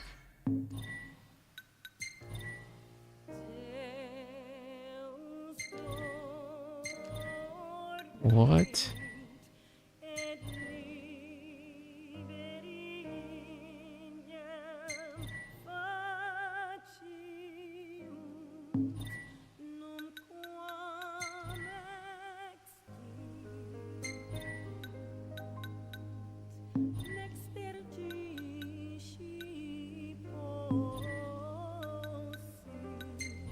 It's cool you can do this though.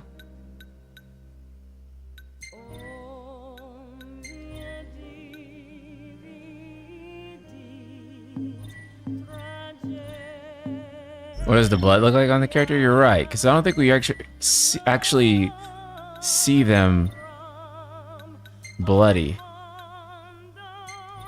Was that under... What was that under again? I forgot what sub menu. Movement, party, take snapshot, visibility. Player effects, that's it. Full effect. Okay. Weird. It doesn't do anything.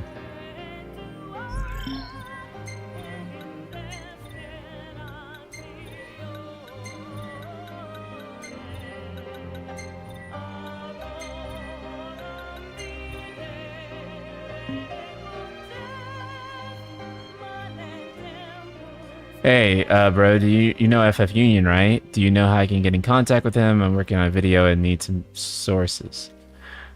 Yeah, I could ask Daryl for his, if it's okay to give you his, Discord or email or something like that. Just remind me later on. It might only be available to pre-time skip bros. You're right. That makes sense.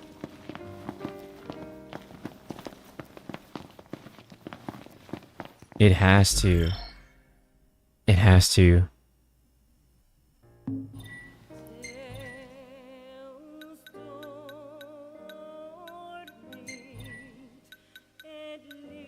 Okay, so let's do something. Let's do something crazy.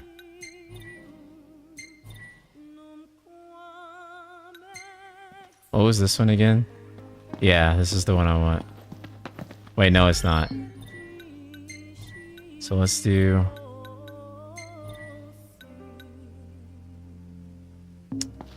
What the fuck was I trying to do?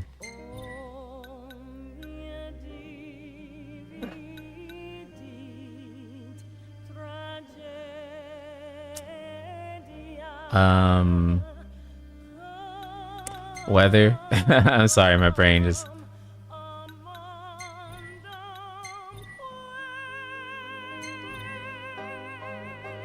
I guess episode Dust Guy, right? Yeah, episode Dust Guy. And then we're gonna...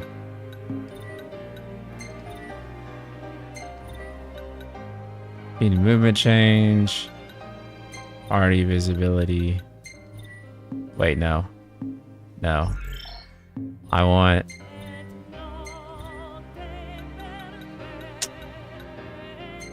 Player age.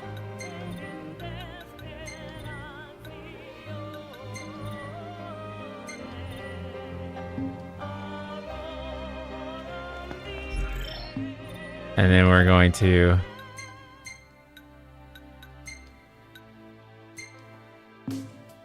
Not that one. We want the other one. Maybe versus... No, not versus. Otherworldly art. Yeah, I missed it. I know, I saw the T-pose. And then let's... Dang, I hate how I have to do this one by one. But...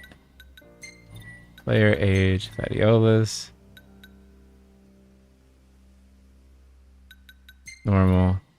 Wait, can I do it all at once? Normal. Ignis.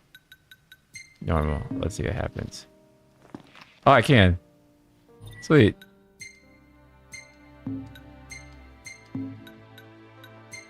And then let's bring it back.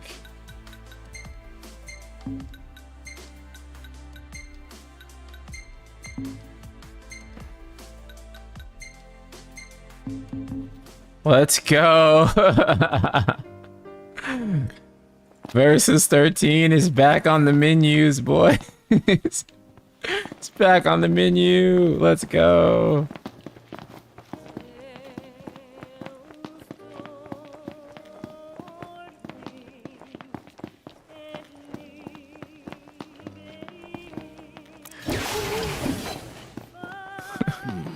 I'm surprised we haven't seen any glaives around here. Why would we? Because they're doing reconnaissance, dealing with the demons as they go. Their base is up ahead. Come on.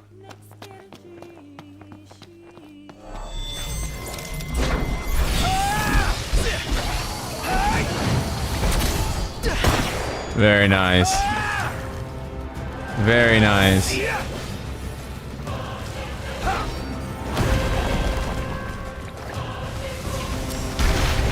Dude, this looks so fucking sick during the day.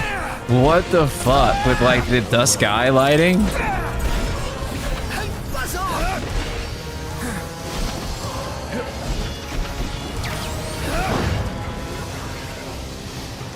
This shit looks so sick, bros.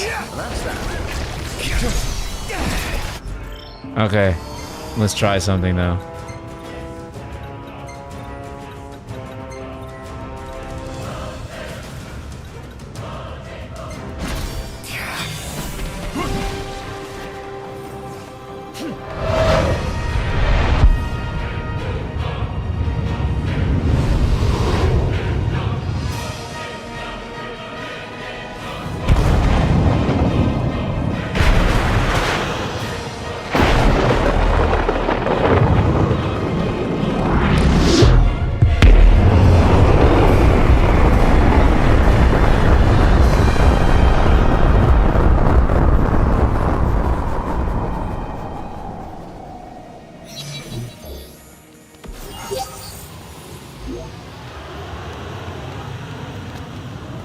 Let us make haste.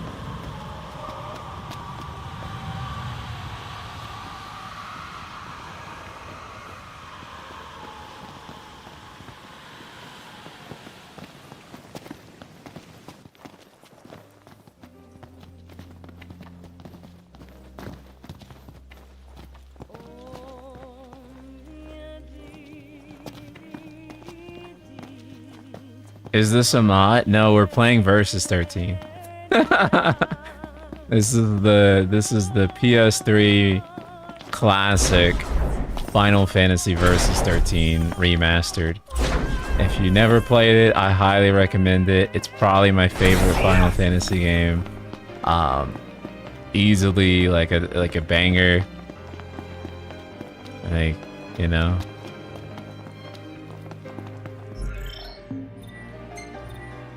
Now we need to make this complete. Or Versus Noctis. Okay.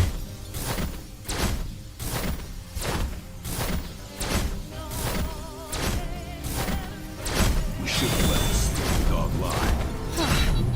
Where's the marshal when you need him? Boo! Me and my bros hate collision boxes. Boo!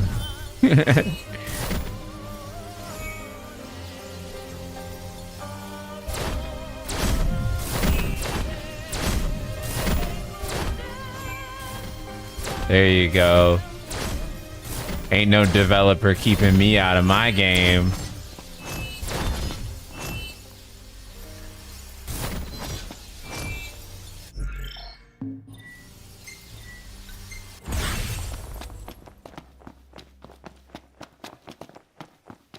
We did it, boys. We did it. We did it. We made it. What happens if you walk inside? Setsuya Nomura like officially thanks you for bringing back Versus. That's what happens if you walk inside. The fucking Master of Master comes out and says, you finally figured it out. Welcome, brother. We're here.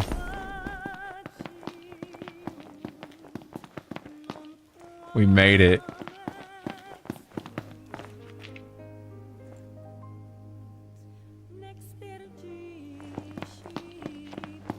"20 years later. Better late than never, bros. We're here."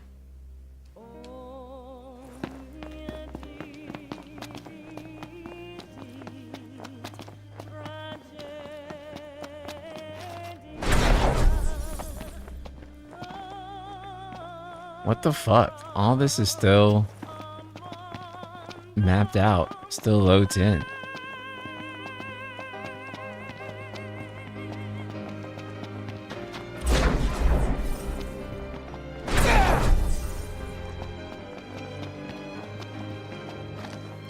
That's such a sick detail.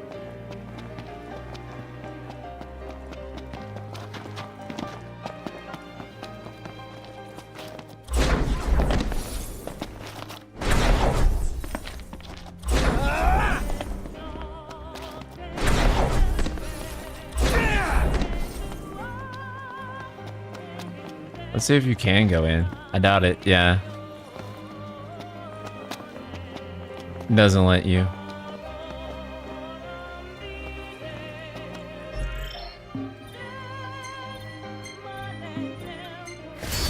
But I am curious about that.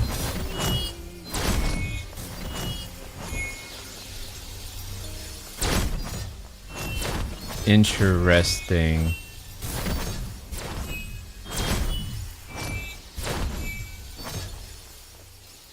Oh, okay, they're still there. I was gonna freak the fuck out if they weren't.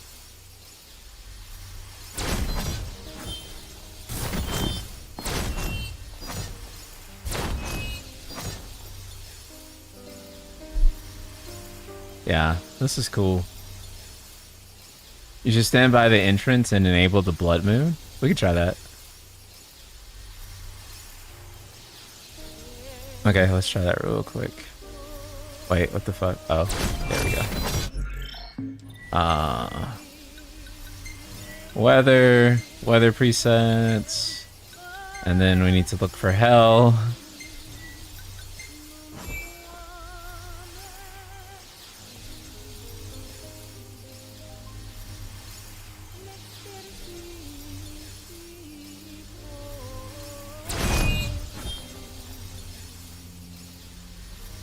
Cool as shit, bros.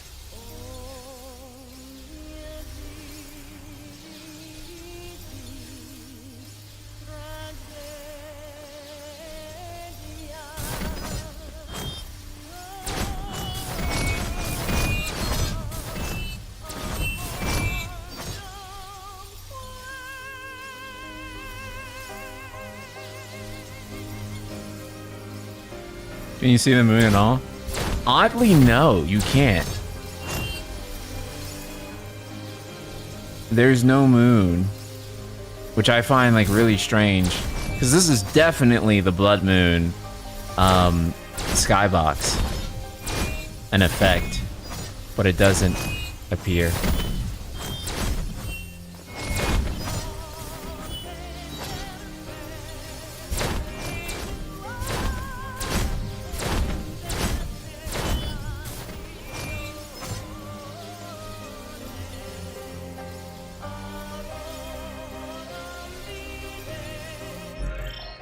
We can try it.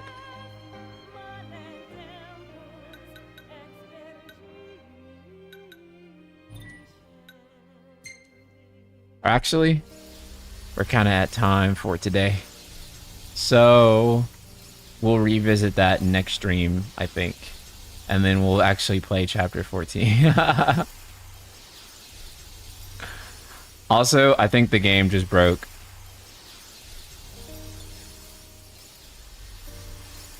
Because I still hear the armature noise. And I reload it. And it's not loading anything. So yeah, we straight up just broke the fucking game. This shit's not even loading anymore. And you still hear the sound effect going.